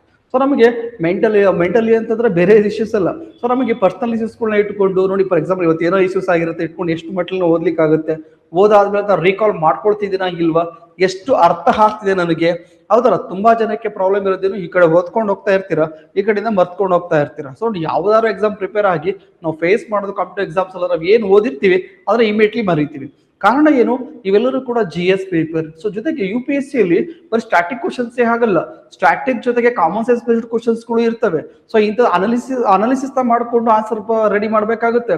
ಬರೀ ಹಿಸ್ಟ್ರಿ ಓದ್ರೆ ಸಾಕಾಗಲ್ಲ, ಹಿಸ್ಟ್ರಿಯಲ್ಲಿ ಇಟ್ಕೊಂಡು ನೀವು ಒಂದು ಟಾಪಿಕ್ ಇಂದ ಇನ್ನೊಂದು ಟಾಪಿಕ್ ಕಂಪೇರ್ ಮಾಡ್ಕೊಂಡು ಓದ್ಬೇಕಾಗುತ್ತೆ. ಸೊ ಕಾನ್ಸೆಪ್ಟ್ ವೈಸ್ ಓದ್ಬೇಕಾಗುತ್ತೆ, ಕಾನ್ಸ್ಟಿಟ್ಯೂಷನ್ ಓದ್ತಾ ಇರ್ತೀರ, ಕಾನ್ಸೆಪ್ಟ್ ಮೇಲೆ ಓದ್ಬೇಕಾಗುತ್ತೆ, ಹಿಸ್ಟ್ರಿ ಓದ್ತಿರ್ತೀರ, ಎಕನಾಮಿ ಓದ್ತಿರ್ತೀರ, ಪಾಲಿಟಿ ಓದ್ತಿರ್ತಾರ, ಒಂದೊಂದು ಸಬ್ಜೆಕ್ಟ್ಗೆ ಒಂದೊಂದು ಅಪ್ರೋಚ್ ಅಂತ ಇರುತ್ತೆ. ಆ ಅಪ್ರೋಚ್ ಅನ್ನು ಇಟ್ಕೊಂಡು ಹೋದ್ರೆ ಯಾವ ಎಕ್ಸಾಮ್ ಆದ್ರೂ ಕೂಡ ಫಸ್ಟ್ ಅಟೆಂಪ್ಟ್ ಅಲ್ಲೇ ಮಾಡ್ಬೋದು. ಯಾವಾಗ ಆ ಒಂದು ಅಪ್ರೋಚ್ ನಿಮ್ಗೆ ಗೊತ್ತಿರಬೇಕು, ಆಗಿದ್ರೆ ಮಾತ್ರ. ಹಿಸ್ಟ್ರಿ ಓದೋ ರೀತಿಯಲ್ಲೇ ಎಕನಾಮಿ ಓದಿದ್ರೆ ಹಾಗಲ್ಲ, ಎಕನಾಮಿ ಓದೋ ರೀತಿಯಲ್ಲಿ ಕಾನ್ಸ್ಟಿಟ್ಯೂಷನ್ ಓದಿದ್ರೆ ಹಾಗಲ್ಲ. ಒಂದೊಂದು ಸಬ್ಜೆಕ್ಟ್ಗೆ ಒಂದೊಂದು ಮೆಥಡ್ಸ್ ಅಂತ ಇರುತ್ತೆ. ಆ ಮೆಥಡ್ಸ್ ಅನ್ನ ಓದ್ಬೇಕು. ಸೀನಿಯರ್ ಇಂದ ಅಥವಾ ನಿಮ್ಮ ಕೋಚ್ ಇಂದ ಅದನ್ನ ಪಡ್ಕೋಬಹುದು, ಮೆಂಟರ್ಸ್ ಗಳಿಂದ ಇದನ್ನ ಪಡ್ಕೋಬಹುದು ನೀವು. ಹೌದಲ್ಲ? ಈ ಪಡ್ಕೋಬೇಕು ಅಂದಾಗ ಬರೀ ಅವರೆಲ್ಲ ಕೇಳಿಸ್ಕೊಂಡಿರಕ್ಕಾಗಲ್ಲ. ಸೊ ನಿಮ್ ಮೆಂಟಲ್ ಸ್ಟ್ರೆಂತ್ ಕೂಡ ಕರೆಕ್ಟ್ ಆಗಿರ್ಬೇಕಲ್ಲ. ಇವಾಗ ನೋಡಿ, ಫಾರ್ ಎಕ್ಸಾಂಪಲ್ ರೀಸೆಂಟ್ ಡೇಸ್ ಅಲ್ಲಿ ನೋಡ 1000 ಪೋಸ್ಟ್ ಇದ್ರೆ 14 ಲಕ್ಷ ಅಷ್ಟು ಜನ ಅಪ್ಲಿಕೇಶನ್ ಹಾಕಿದ್ದಾರೆ. UPSC ಗೆ 1000 ಪೋಸ್ಟ್ಗೆ 16 ಲಕ್ಷ ಜನ ಅಪ್ಲಿಕೇಶನ್ ಹಾಕಿತ್ತು. ಹಾಗಿದ್ರೆ ಅಪ್ಲಿಕೇಶನ್ ಸಂಖ್ಯೆ ಯಾಕೆ ಜಾಸ್ತಿ ಆಗ್ತಿದೆ? ಸೊ ಹಾಗಾದ್ರೆ ಎಜುಕೇಶನ್ ಇದಕ್ಕೆಲ್ಲ ಜಾಸ್ತಿ ಆಗ್ಬಿಡ್ತಿಲ್ಲ. ಪ್ರೈವೇಟ್ ಅಲ್ಲಿ ಓಪನಿಂಗ್ಸ್ ಕಡಿಮೆ ಆಗಿದೆ, ಪ್ರೈವೇಟ್ ಅಲ್ಲಿ ಅವರ ಲೈಫ್ ಸೆಕ್ಯೂರಿಟಿ ಇಲ್ಲ. ಹಾಗಾಗಿ ಇದ್ರ ಕಡೆ ಜಾಸ್ತಿ ಆಗ್ತಿದೆ. IAS ಎಕ್ಸಾಮ್ ಬರೆಯೋರ ಸಂಖ್ಯೆ ಜಾಸ್ತಿ ಆಗಿದೆ, ಸ್ಟೇಟ್ ಎಕ್ಸಾಮ್ಸ್ ಗಳು ಬರೆಯೋರ ಸಂಖ್ಯೆ ಜಾಸ್ತಿ ಆಗಿದೆ, ರೈಲ್ವೇಸ್ ಬರೆಯೋದು, SSC, ಬ್ಯಾಂಕಿಂಗ್ ಅಂದ್ರೆ ಲೈಫ್ ಸೆಕ್ಯೂರಿಟಿಗೋಸ್ಕರ ತುಂಬಾ ಜನ ಬರ್ತಾ ಇದ್ದಾರೆ. ಮೊದಲು ಇಲ್ಲಿ ಬರ್ಬೇಕು ಅಂದ್ರೆ ಸರ್ವಿಸ್ ಇಟ್ಕೊಂಡು ಬರ್ತಾ ಇದ್ರು, ಇವತ್ತು ಜಾಬ್ಗೋಸ್ಕರ ಬರ್ತಾ ಇದೀವಿ. ಸೊ ಹಾಗಾಗಿ ಕಾಂಪಿಟಿಷನ್ ಜಾಸ್ತಿ ತಪ್ಪ ಅದು ಇಲ್ಲ, ಕಾಂಪಿಟಿಷನ್ ಜಾಸ್ತಿ ಇದೆ. ಆ ಕಾಂಪಿಟಿಷನ್ ಫೇಸ್ ಮಾಡ್ಬೇಕಾದ್ರೆ ನಾನು ಯಾವ ಮೆಥಡ್ ಅಲ್ಲಿ ಓದ್ಬೇಕು, ನಾನು 5 ವರ್ಷ ಓದ್ಬೇಕಾ ಅಥವಾ ಲೈಫ್ ಸೆಟ್ಲ್ ಮಾಡ್ಕೊಳಕ್ ಓದ್ಕೋಬೇಕಾ? ಹೌದಾ? ಇವೆಲ್ಲನೂ ಕೂಡ ಮ್ಯಾಟರ್ ಆಗುತ್ತೆ. ಹಾಗೆ ಮೆಂಟಲ್ ಮತ್ತೆ ಫಿಸಿಕಲ್ ಫಿಟ್ನೆಸ್ ವೆರಿ ಇಂಪಾರ್ಟೆಂಟ್ ಆಗುತ್ತೆ. ಮತ್ತೆ ಡಿಸಿಪ್ಲಿನ್ ಆಗಿ ಓದ್ಬೇಕು. So very important. ಬರೀ ಓದಿದ್ರೆ ಸಾಕಾಗಲ್ಲ, ಆ ಡಿಸಿಪ್ಲಿನ್ ಆಗಿ ಓದ್ಬೇಕು. ದಿನಕ್ಕೆ 4 ಅವರ್ಸ್ ಅನ್ನೋದು ಕಾನ್ಸ್ಟೆಂಟ್ ಆಗಿ ಕುತ್ಕೊಬೇಕು. ಇವತ್ತು 4 ಅವರ್ಸ್ ಓದ್ತೀವಿ, ನಾಳೆ 6 ಅವರ್ಸ್ ಓದ್ತೀವಿ, ನಾಳೆ 1 ಅವರ್ ಓದ್ತೀವಿ, ಆಚೆ ನಾಳೆ ಓದೋದೇ ಇಲ್ಲ, ಮತ್ತೆ ಯಾವ್ದೋ ಮ್ಯಾರೇಜ್ ಬರುತ್ತೆ ಮತ್ತೆ ಈ ತರದಿಲ್ಲ. ಸೊ ಡಿಸಿಪ್ಲಿನ್ ಆಗಿ ಯಾರು ಓದ್ತಾ ಇರ್ತಾರೋ, ಸೊ ಕಂಟಿನ್ಯೂಸ್ ಆಗಿ ಯಾರು ಓದ್ತಾರೆ, ಡಿಸಿಪ್ಲಿನ್ ಯಾರು ಫಾಲೋ ಮಾಡ್ತಾರೆ, ಬಹುತೇಕ ಜಗತ್ತಲ್ಲಿ ಗೆಲ್ಲೋದೆಲ್ಲ ಇಂಥವ್ರೆ. ಯಾರು ಡಿಸಿಪ್ಲಿನ್ ಲೈಫ್ ಅಲ್ಲಿ ಇರ್ತಾರೋ ನಿಮ್ಗೆ ತುಂಬಾ ನಾಲೆಡ್ಜ್ ಬೇಕಾಗಲ್ಲ. ಹೌದು, ತುಂಬಾ ಇನ್ಫಾರ್ಮೇಶನ್ ಗ್ಯಾದರ್ ಮಾಡ್ಬೇಕಾಗಿಲ್ಲ. ಡಿಸಿಪ್ಲಿನ್ ಆಗಿತ್ತು ಹೋದವರು ಸಾಕು, ನಿಮಗೆ ಎಕ್ಸಾಮ್ ಕ್ಲಿಯರ್ ಮಾಡ್ಲಿಕ್ಕೆ ಹೆಲ್ಪ್ ಆಗುತ್ತೆ. ಜೊತೆಗೆ very important practice test series very important. UPSC prelims ನ ಕ್ರಾಕ್ ಮಾಡ್ಬೇಕಾ, ನಿಮ್ಗೆ ಎಕ್ಸಾಮ್ ನ ಕ್ಲಿಯರ್ ಮಾಡ್ಬೇಕಾದ್ರೆ ಮ್ಯಾಕ್ಸಿಮಮ್ ನಿಮ್ಗೆ ಹೆಲ್ಪ್ ಮಾಡುವಂತದಲ್ಲಿ ಟೆಸ್ಟ್ ಸೀರೀಸ್. ಅಂದ್ರೆ ಅಲ್ಲಿ ಬರುವಂತ ಕ್ವಶನ್ಸ್ ಗಳನ್ನ ಅನಲೈಸ್ ಮಾಡಿ ಎಲಿಮಿನೇಷನ್ ಮಾಡಿ, ಸೊ ಯಾವ ರೀತಿ ಎಲಿಮಿನೇಟ್ ಮಾಡಬೇಕು, ಈ ಕಾನ್ಸೆಪ್ಟ್, ಈ ಕ್ವಶನ್ಗೆ ಇದು ಆನ್ಸರ್ ಅಲ್ಲ, ಯಾಕಲ್ಲ ಅನ್ನೋದನ್ನ ಫೈಟ್ ಮಾಡ್ಬೇಕು. ಇದಕ್ಕಿದೆ ಅಂತ ಎಲ್ಲರೂ ಹೇಳ್ತಾರೆ. ಇದಕ್ಕೆ ಇದೆಲ್ಲ ಅನ್ನೋದಕ್ಕೆ ಸಬ್ಜೆಕ್ಟ್ ನಾಲೆಡ್ಜ್ ಇರ್ಬೇಕಾಗುತ್ತೆ, ಕಾಮನ್ ಸೆನ್ಸ್ ಇರ್ಬೇಕಾಗುತ್ತೆ, ಇನ್ಫಾರ್ಮೇಶನ್ ಕೂಡ ನಿಮ್ಮ ಹತ್ರ ಇರ್ಬೇಕಾಗುತ್ತೆ. ಆ ನಾಲೆಡ್ಜ್ ನ ಇಟ್ಕೊಂಡು ಕಾಮನ್ ಸೆನ್ಸ್ ಯೂಸ್ ಮಾಡಿ ಎಲಿಮಿನೇಷನ್ ನ ಕೂಡ ಮಾಡ್ಬೇಕಾಗುತ್ತೆ. ಮತ್ತೆ ಯಾವ ಕ್ವಶನ್ಗೆ ಆನ್ಸರ್ ಮಾಡಬೇಕು ಅನ್ನೋದಕ್ಕಿಂತ ಯಾವ ಕ್ವಶನ್ ಆನ್ಸರ್ ಮಾಡಬಾರ್ದು ಅನ್ನೋದು ಕೂಡ ಇಲ್ಲಿ ಇಂಪಾರ್ಟೆಂಟ್ ಆಗುತ್ತೆ. So clear? ಸೊ ಇದಕ್ಕೆ ಪ್ರಾಕ್ಟೀಸ್ ಟೆಸ್ಟ್ ಸೀರೀಸ್ ನೀವು ಪ್ರಾಕ್ಟೀಸ್ ಮಾಡೋದ್ರಿಂದ ಒಂದಷ್ಟು ಗೊಂದಲಗಳು ತಲೆ ಹಿಡಿಯುತ್ತೆ. ಸೊ ಮುಂದಿನ ವಿಡಿಯೋಗಳಲ್ಲಿ ಹೇಗೆ ಓದ್ಬೇಕು, ಸೊ ಟಾಪರ್ಸ್ ಗಳೆಲ್ಲ ಓದ್ಬೇಕಾದ್ರೆ ಯಾವ ಸ್ಟ್ರಾಟಜಿ ಫಾಲೋ ಮಾಡ್ತಾರೆ ಇಂಥ ವಿಡಿಯೋಸ್ ಗಳೆಲ್ಲ ಮುಂದೆ ಮಾಡೋಣ. ಇವತ್ತಿನ ಕ್ಲಾಸ್ ಅಲ್ಲಿ ನಿಮಗೆ ಪ್ರಿಲಿಮ್ಸ್ಗೆ ಎಷ್ಟು ಸಬ್ಜೆಕ್ಟ್ ಬರ್ತಾ ಇದೆ, ಯಾವ್ಯಾವ್ದನ್ನ ಓದ್ಬೇಕು, ಮತ್ತೆ ಯಾವ ಟೆಕ್ಸ್ಟ್ ಬುಕ್ ನ ರೆಫರೆನ್ಸ್ ತಗೋಬಹುದು, ಕನ್ನಡದಲ್ಲಿ ಇದ್ರೆ ಯಾವುದು, ಇಂಗ್ಲಿಷ್ ಅಲ್ಲಿ ಇದ್ರೆ ಯಾವುದು ಅಂತ ನೋಡೋಣ. ಇದರಲ್ಲಿ ಪೇಪರ್ 1 ಮತ್ತೆ ಪೇಪರ್ 2 ಅಂತ ಬರುತ್ತೆ. UPSC ಪ್ರಿಲಿಮ್ಸ್ ಅಲ್ಲಿ ಪೇಪರ್ 1 ಅಂಡ್ ಪೇಪರ್ 2. ಪೇಪರ್ 1 ಬಂದು completely GS paper, general studies paper ಇರುತ್ತೆ. ಇದು 100 ಕ್ವಶನ್ಸ್ ಇರುತ್ತೆ. ಒಂದು ಕ್ವಶನ್ಸ್ಗೆ 2 ಮಾರ್ಕ್ಸ್ ಇರುತ್ತೆ. ಓವರ್ ಆಗಿ 200 ಮಾರ್ಕ್ಸ್ ಎಕ್ಸಾಮ್ ನಡೆಯುತ್ತೆ. ಮತ್ತೆ ನಿಮ್ಮ ಕಟ್ ಆಫ್ ಹಾಕ್ಬೇಕಾದ್ರೆ, ಕನ್ಸಿಡರ್ ಮಾಡ್ಬೇಕಾದ್ರೆ ಈ ಪೇಪರ್ ವೆರಿ ಇಂಪಾರ್ಟೆಂಟ್, ಇದನ್ನ ಮಾತ್ರ ಇಲ್ಲಿ ಕನ್ಸಿಡರ್ ಮಾಡ್ತಾರೆ. ಜೊತೆಗೆ ಒಂದು ಕ್ವಶನ್ಸ್ ಕರೆಕ್ಟ್ ಆದ್ರೆ ನಿಮಗೆ 2 ಮಾರ್ಕ್ಸ್ ಸಿಗುತ್ತೆ. ಒಂದು ಕ್ವಶನ್ಸ್ ರಾಂಗ್ ಆದ್ರೆ 0.33 ಅಷ್ಟು ಪರ್ಸೆಂಟೇಜ್ ಅಲ್ಲಿ ಮಾರ್ಕ್ಸ್ ಅನ್ನ ಕಟ್ ಮಾಡ್ತಾರೆ. So clear? Very important. Negative ಕೂಡ ಇದೆ, ಅದು ನೆಗೆಟಿವ್ ಎಷ್ಟಿದೆ? 0.33. ಸೊ ಕಟ್ ಆಫ್ ಆಗ್ಬೇಕು ಅಂತಂದ್ರೆ ಒಂದು 50 to 55% ಅಷ್ಟು ನೀವು ಇಲ್ಲಿ ಸ್ಕೋರ್ ಮಾಡಲೇಬೇಕಾಗುತ್ತೆ ಪೇಪರ್ 1 ಅಲ್ಲಿ. ಆದ್ರೆ ಪೇಪರ್ 2 ಹಾಗಲ್ಲ. ಸೊ ಪೇಪರ್ 2 ನಲ್ಲಿ ನಿಮಗೆ 33% ಸ್ಕೋರ್ ಮಾಡಿದ್ರೆ ಸಾಕು. ಸೊ ನಂಬರ್ ಆಫ್ ಕ್ವಶನ್ಸ್ 100 ಇರಲ್ಲ, ನಂಬರ್ ಆಫ್ ಕ್ವಶನ್ಸ್ 80 ಇರುತ್ತೆ. ಸೊ ನಂಬರ್ ಆಫ್ ಕ್ವಶನ್ಸ್ 80 ಇರುತ್ತೆ, ಬಟ್ ಅದರಲ್ಲಿ ನಿಮಗೆ ಪ್ರತಿ ಕ್ವಶನ್ಸ್ಗೆ 2.5 ಮಾರ್ಕ್ಸ್ ಇರುತ್ತೆ. ಅಂದ್ರೆ ಎಷ್ಟು? 200 ಮಾರ್ಕ್ಸ್ ಇದು ಕೂಡ ಇರುತ್ತೆ. ಬಟ್ ಇದು ಕ್ವಾಲಿಫೈಯಿಂಗ್ ಪೇಪರ್ ಅಷ್ಟೇನೆ. ಅಂದ್ರೆ 200ಗೆ 66 ಅಷ್ಟು ಸ್ಕೋರ್ ಮಾಡಿದ್ರೆ ಸಾಕು, 33% ಸ್ಕೋರ್ ಮಾಡಿದ್ರೆ ಸಾಕು, ಆರಾಮ್ಸೆ ಇದು ಎಲಿಜಿಬಿಲಿಟಿ ಆಗುತ್ತೆ. ಸೊ ಕ್ವಾಲಿಫೈಯಿಂಗ್ ಪೇಪರ್ ಇದು, ಜಸ್ಟ್ ಕ್ವಾಲಿಫೈ ಆದ್ರೆ ಸಾಕಿದ್ರಲ್ಲಿ. ಬಟ್ ಅದೇ ಕಟ್ ಆಫ್ ಗೆ ಕನ್ಸಿಡರ್ ಮಾಡೋದು ಯಾವುದು? ಪೇಪರ್ 1. ಹಾಗಿದ್ರೆ ಈ ಪೇಪರ್ 1 ಅಲ್ಲಿ ಯಾವ ಟೆಕ್ಸ್ಟ್ ಬುಕ್ ಗಳನ್ನ ರೆಫರೆನ್ಸ್ ಮಾಡ್ಬೇಕಾಗುತ್ತೆ, ಯಾವ ಸಬ್ಜೆಕ್ಟ್ ಗಳು ಬರುತ್ತೆ ನೋಡೋಣ.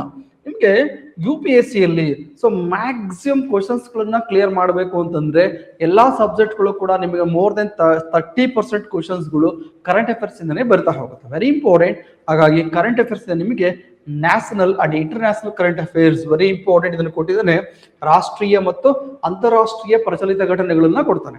ಈ ರಾಷ್ಟ್ರೀಯ ಮತ್ತು ಅಂತಾರಾಷ್ಟ್ರೀಯ ಪ್ರಚಲಿತ ಘಟನೆಗಳು ಸಬ್ಜೆಕ್ಟ್ ಬೇಸ್ಡ್ ಕೂಡ ಸಿಗ್ತಾ ಇರ್ತವೆ, ಮತ್ತೆ ಸ್ಟ್ಯಾಟಿಕ್ ಬೇಸ್ಡ್ ಕೂಡ ಇರ್ತವೆ. ಸೊ ಕೆಲವೊಂದು ಟೈಮ್ ಡೈರೆಕ್ಟ್ ಆಗಿ ಕೂಡ ಆಗ್ಬೋದು, ಕೆಲವೊಂದು ಜಿಯೋ ಪಾಲಿಟಿಕ್ಸ್ ಇಶ್ಯೂಸ್ ಆಗ್ಬೋದು, ಕೆಲವೊಂದು ಎಕನಾಮಿಕಲ್ ಇಶ್ಯೂಸ್ ಆಗ್ಬೋದು, ಹೌದಲ್ಲ, ಜಿಯೋ ಎನ್ವೈರನ್ಮೆಂಟ್ ರಿಲೇಟೆಡ್ ಆಗ್ಬೋದು, ಇವೆಲ್ಲದ್ರೂ ಕೂಡ ಕ್ವಶನ್ಸ್ ಆಗ್ತಾನೆ ಇರುತ್ತೆ. ಮತ್ತೆ ಯಾವುದು ಪೊಲಿಟಿಕಲ್ ಇಶ್ಯೂಸ್ಗಳು ಆಗ್ಬೋದು, ಇಂಡಿಯನ್ ಕಾನ್ಸ್ಟಿಟ್ಯೂಷನ್ ರಿಲೇಟೆಡ್ ಏನು ನಿಮಗೆ ಅಮೆಂಡ್ಮೆಂಟ್ ಆಗಿತ್ತು ಅಂತ ಅದ್ರ ರಿಲೇಟೆಡ್ ಆಗ್ಬೋದು, ಸೋಷಿಯಲ್ ಚೇಂಜಸ್ ಮೇಲೆ ಆಗ್ಬೋದು, ಕೆಲವೊಂದು ಏನ್ ಚೇಂಜಸ್ ಆಗ್ತಿದ್ರ ಮೇಲೆ ಕರೆಂಟ್ ಅಫೇರ್ಸ್ ಬೇಸ್ಡ್ ಕೂಡ ಇಲ್ಲಿ ಬಂದ್ಬಿಡುತ್ತೆ. ಸೊ ಹಾಗಾಗಿ ಇಲ್ಲೇನ್ ನೋಡ್ತಾ ಇದೀವಲ್ಲ, ಈ current affairs very important. So ನಿಮಗೆ ಡೈಲಿ ಮತ್ತೆ ಮಂತ್ಲಿ ಕರೆಂಟ್ ಅಫೇರ್ಸ್ NCG ಇಂದ ಕೊಡ್ತೀವಿ. ಇದು ಕನ್ನಡ ಮತ್ತು ಇಂಗ್ಲಿಷ್ ಅಲ್ಲಿ ಎರಡು ಇರುತ್ತೆ. ಸೊ ಏನ್ ಬ್ಯೂಟಿ NCG ಅಂತಂದ್ರೆ ಕನ್ನಡ ಇಂಗ್ಲಿಷ್ ಎರಡು ಕೊಡೋದ್ರಿಂದ ನೀವು ಕನ್ನಡದಲ್ಲೂ ಕೂಡ ಓದ್ಬೋದು, ಇಂಗ್ಲಿಷ್ ಅಲ್ಲೂ ಕೂಡ ಓದ್ಬೋದು. ಬಟ್ ನಿಮಗೆ ಪ್ರಿಲಿಮ್ಸ್ ಏನಿರುತ್ತೆ ಇಂಗ್ಲಿಷ್ ಅಲ್ಲೇ ಇರುತ್ತೆ. ನಿಮ್ಗೆ ಅದನ್ನ ಸಿಂಪ್ಲಿಫೈ ಮಾಡ್ಕೊಡೋದ್ರಿಂದ ನೀವು ಜಸ್ಟ್ 50 to 55% ಸ್ಕೋರ್ ಮಾಡಿದ್ರು ಕೂಡ ಕ್ಲಿಯರ್ ಮಾಡುವುದು ಪ್ರಿಲಿಮ್ಸ್. ಹಾಗಾಗಿ ಈ ಕರೆಂಟ್ ಅಫೇರ್ಸ್ ಕನ್ನಡ ಮತ್ತು ಇಂಗ್ಲಿಷ್ ಅಲ್ಲಿ ಎರಡಲ್ಲೂ ಕೂಡ ಕೊಡ್ತಿರ್ತೀವಿ, ಅದು ನಿಮ್ಗೆ ಹೆಲ್ಪ್ ಆಗುತ್ತೆ. ಜೊತೆಗೆ ಹಿಂದೂ ಪೇಪರ್, ಸೊ ಇನ್ನು ಹಿಂದೂ ಪೇಪರ್ ಕೂಡ ನಿಮಗೆ ಕ್ಲಾಸಸ್ ಏನೋ ಜಾಯ್ನ್ ಆಗುತ್ತೆ NCG ಅಂತಂದ್ರೆ ಹಿಂದೂ ಪೇಪರ್ ಕೂಡ ಅನಲಿಸ್ ಮಾಡ್ಕೊಡ್ತಾರೆ ಕನ್ನಡದಲ್ಲಿ. ಇಂಪಾರ್ಟೆಂಟ್ ಆರ್ಟಿಕಲ್ಸ್ ಗಳನ್ನು ಕೂಡ ಡಿಸ್ಕಸ್ ಮಾಡ್ಕೊಡ್ತಾರೆ. ಎವ್ರಿಡೇ ಕರೆಂಟ್ ಅಫೇರ್ಸ್ ಕೂಡ ಕೊಡ್ತಾ ಇರ್ತಾರೆ, ಕನ್ನಡ ಇಂಗ್ಲಿಷ್ ಎರಡಲ್ಲೂ ಕೂಡ ಕೊಡ್ತಿರ್ತಾರೆ, ಹೆಲ್ಪ್ ಆಗುತ್ತೆ. ಮತ್ತೆ ವಿಷನ್ ಕರೆಂಟ್ ಅಫೇರ್ಸ್ ಇದೆಯಲ್ಲ, ಮಂತ್ಲಿ ಕರೆಂಟ್ ಅಫೇರ್ಸ್ ಮ್ಯಾಗಝಿನ್ಸ್ ಏನ್ ಬರುತ್ತೆ ವಿಷನ್ ಅವ್ರದ್ದು, ಅದು ಕೂಡ ರೆಫರೆನ್ಸ್ ತಗೋಬೇಕು. ಇವನ್ ಕನ್ನಡದಲ್ಲಿ ನಿಮಗೆ ಟ್ರಾನ್ಸ್ಲೇಟ್ ಮಾಡಿ ನಿಮಗೆ ಆ ರಿಲೇಟೆಡ್ ಕ್ಲಾಸಸ್ ಕೂಡ ಹಾಕಿರ್ತೀವಿ ನಿಮ್ಗೆ NCG ಸೇರ್ಕೊಂಡಿತ್ತು ಅಂತಂದ್ರೆ. ಇಲ್ಲ ನಿಮ್ಗೆ ಯಾರು ಇಂಗ್ಲಿಷ್ ಅಲ್ಲಿ ಓದ್ತಾ ಇದ್ರೆ ಡೈರೆಕ್ಟ್ ಆಗಿ ವಿಷನ್ ಮ್ಯಾಗಝಿನ್ಸ್ ನೀವು ರೆಫರೆನ್ಸ್ ತಗೋಬಹುದು. ಇನ್ನು ವೆರಿ ಇಂಪಾರ್ಟೆಂಟ್, ಇವೆರಡು ಸಾಮಾನ್ಯವಾಗಿ ಯಾರು ಓದೋದಿಲ್ಲ, but ಓದಲೇಬೇಕಾಗುತ್ತೆ.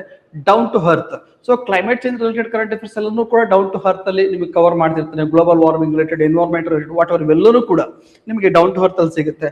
Economic and political weekly ಏನ್ ಬರ್ತಾ ಹೋಗುತ್ತಲ್ಲ, ಎಕನಾಮಿಕ್ಸ್ ರಿಲೇಟೆಡ್ ಆಗ್ಬೋದು, ಕಾನ್ಸ್ಟಿಟ್ಯೂಷನ್ ರಿಲೇಟೆಡ್ ಆಗ್ಬೋದು, ಒಂದಷ್ಟು ನಿಮಗೆ ಎವ್ರಿ 15 ಡೇಸ್ಗೆ ಒಂದು ಮ್ಯಾಗಝಿನ್ಸ್ ಬರುತ್ತೆ. ಇವೆರಡು ಕೂಡ ಅತ್ಯಂತ ತುಂಬಾ ಚೆನ್ನಾಗಿರುತ್ತೆ, ಎಕ್ಸಾಮ್ ಪೇಪರ್ ನಿಮ್ಗೆ ಹೆಲ್ಪ್ ಆಗುತ್ತೆ. ಮತ್ತೆ ಇದರಲ್ಲಿ ಸೆಲೆಕ್ಟಿವ್ ಆರ್ಟಿಕಲ್ಸ್ ನ ಕನ್ನಡದಲ್ಲೂ ನಾವು ಕ್ಲಾಸಲ್ಲಿ ಮಾಡೋದ್ರಿಂದ ಬಹುತೇಕ ನಿಮ್ಗೆ ಹೆಲ್ಪ್ ಆಗುತ್ತೆ. ಯಾರು UPSC ಕನ್ನಡದಲ್ಲೇ ಬರೀಬೇಕು ಅನ್ಕೊಂಡ್ರೆ ಹೆಲ್ಪ್ ಆಗುತ್ತೆ. ಕನ್ನಡ ಇಂಗ್ಲಿಷ್ ಎರಡಲ್ಲೂ ಕೂಡ NCG ಕ್ಲಾಸಸ್ ಅಲ್ಲಿ ಇರುತ್ತೆ. ಬಟ್ ನೀವು ಓದ್ಬೇಕು ಅಂತಂದ್ರೆ ಇಷ್ಟನ್ನ ರೆಫರೆನ್ಸ್ ಇಟ್ಕೊಳ್ಳಿ, ಮ್ಯಾಕ್ಸಿಮಮ್ ನಿಮಗೆ ಹೆಲ್ಪ್ ಆಗುತ್ತೆ.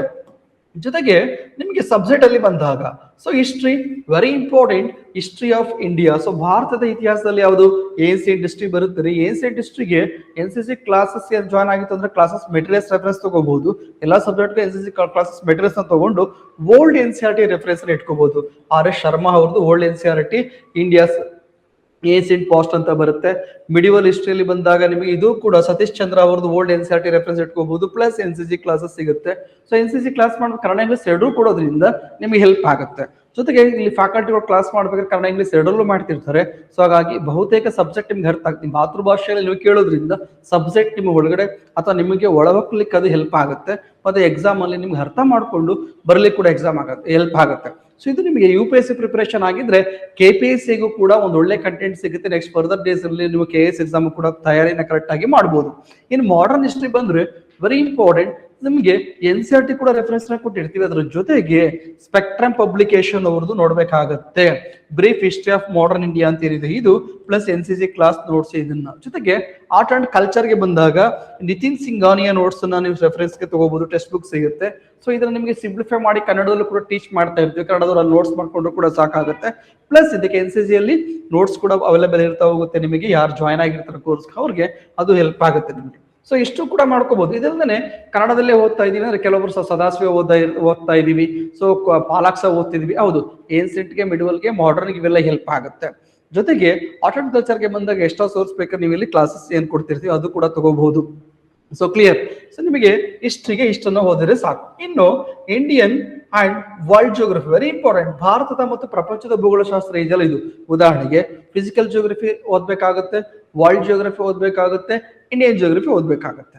ಸೊ ನಿಮಗೆ IAS ಬಂದಾಗ Indian geography, world geography, physical geography. ಅದೇ ನಿಮಗೆ ಎಷ್ಟರ ಒಂದೇ ಒಂದು ಕರ್ನಾಟಕ ಜಿಯೋಗ್ರಫಿ ಓದ್ಬಿಟ್ರೆ ಇದು KSಗೂ ಆಗ್ಬಿಡುತ್ತೆ ಅಥವಾ ಬೇರೆ ಎಕ್ಸಾಮ್ಸ್ಗಳಿಗೂ ಆಗ್ಬಿಡುತ್ತೆ. So clear. ಇಲ್ಲಿ UPSC ಅಂತ ಬಂದಾಗ ವರ್ಲ್ಡ್ ಜಿಯೋಗ್ರಫಿ, ಫಿಸಿಕಲ್ ಜಿಯೋಗ್ರಫಿ ಮತ್ತೆ ಯಾವುದು ಇಂಡಿಯನ್ ಜಿಯೋಗ್ರಫಿ. ಅದರಲ್ಲಿ NCERT 11th ಮತ್ತೆ 12th ಏನಿದೆ ಇವೆರಡೂ ಕೂಡ ಇಂಪಾರ್ಟೆಂಟ್. ಮತ್ತೆ 6th ಇಂದ 10th ವರೆಗೂ ಬೇಸಿಕ್ ಆಗಿ ಓದಬೇಕಾಗುತ್ತೆ. ಎಲ್ಲಾ ಚಾಪ್ಟರ್ ಅವಶ್ಯಕತೆ ಇಲ್ಲ, ಯಾವ್ದು ಇಂಪಾರ್ಟೆಂಟ್ ಇದೆ ಅದು ಮಾತ್ರ ನಿಮ್ಗೆ ಓದ್ಕೋಬಹುದು. NCG ಕ್ಲಾಸ್ ಅಲ್ಲಿ ಜಾಯ್ನ್ ಆಗಿತ್ತು ಅಂದ್ರೆ ಕ್ಲಾಸಸ್ ನಿಮ್ಗೆ ಹೇಳ್ತಾ ಬರುತ್ತೆ ಯಾವ್ದು ಇಂಪಾರ್ಟೆಂಟ್ ಆಗುತ್ತೆ ಇಲ್ಲಿ ಅಂತ. ಜೊತೆಗೆ ನಿಮಗೆ ಇಲ್ಲಿ ಗೋಚೆಂಗ್ ಲಿಯಾಂಗ್ ಅವರು ಟೆಕ್ಸ್ಟ್ ಬುಕ್ ಸಿಗುತ್ತೆ ನಿಮಗೆ, ಅದನ್ನ ಬೈ ಮಾಡ್ಕೋಬಹುದು. ಕನ್ನಡದಲ್ಲಿ ಓದ್ತೀವಿ ಅಂತಂದ್ರೆ ಡಾಕ್ಟರ್ ರಂಗನಾಥ್ ಅವರು ಟೆಕ್ಸ್ಟ್ ಬುಕ್ ನ ರೆಫರೆನ್ಸ್ ತಗೋಬಹುದು. ಬಟ್ ಅಷ್ಟು ಡೆಪ್ತ್ ನಮಗೆ ಇಂಗ್ಲಿಷ್ ಮೀಡಿಯಂ ಅಷ್ಟು ಸಿಗೋದಿಲ್ಲ. ಬಟ್ ಅದ್ರಲ್ಲಿ ಬಂದ ಕ್ಲಾಸಸ್ ಮತ್ತೆ ನೀವು ರಂಗನಾಥ್ ಅವ್ರು ತಗೊಂಡ್ರೆ ಬ್ಯಾಲೆನ್ಸ್ ಮಾಡಬಹುದು, ಹೆಲ್ಪ್ ಆಗುತ್ತೆ ನಿಮಗೆ. ಮತ್ತೆ ಮೆಟೀರಿಯಲ್ಸ್ ಕೂಡ NCG ಸಿಗೋದ್ರಿಂದ ಹೆಲ್ಪ್ ಆಗುತ್ತೆ. ಜೊತೆಗೆ NCG ಕ್ಲಾಸಸ್ ಆಗ್ಬೋದು, ಜೊತೆಗೆ ಆಕ್ಸ್ಫರ್ಡ್ ಅಟ್ಲಾಸ್ ಅನ್ನ ಬೈ ಮಾಡ್ಕೊಳ್ಳಿ ಜಿಯೋಗ್ರಫಿ ಓದ್ಬೇಕಾದ್ರೆ, ಅದು ಕೂಡ ವರ್ಲ್ಡ್ ಜಿಯೋಗ್ರಫಿ, ಫಿಸಿಕಲ್ ಜಿಯೋಗ್ರಫಿ ಓದ್ಬೇಕಾದ್ರೆ ಇವೆಲ್ಲನೂ ಕೂಡ ಹೆಲ್ಪ್ ಆಗುತ್ತೆ, ಇಂಡಿಯನ್ ಜಿಯೋಗ್ರಫಿ ಓದ್ಬೇಕಾದ್ರೆ.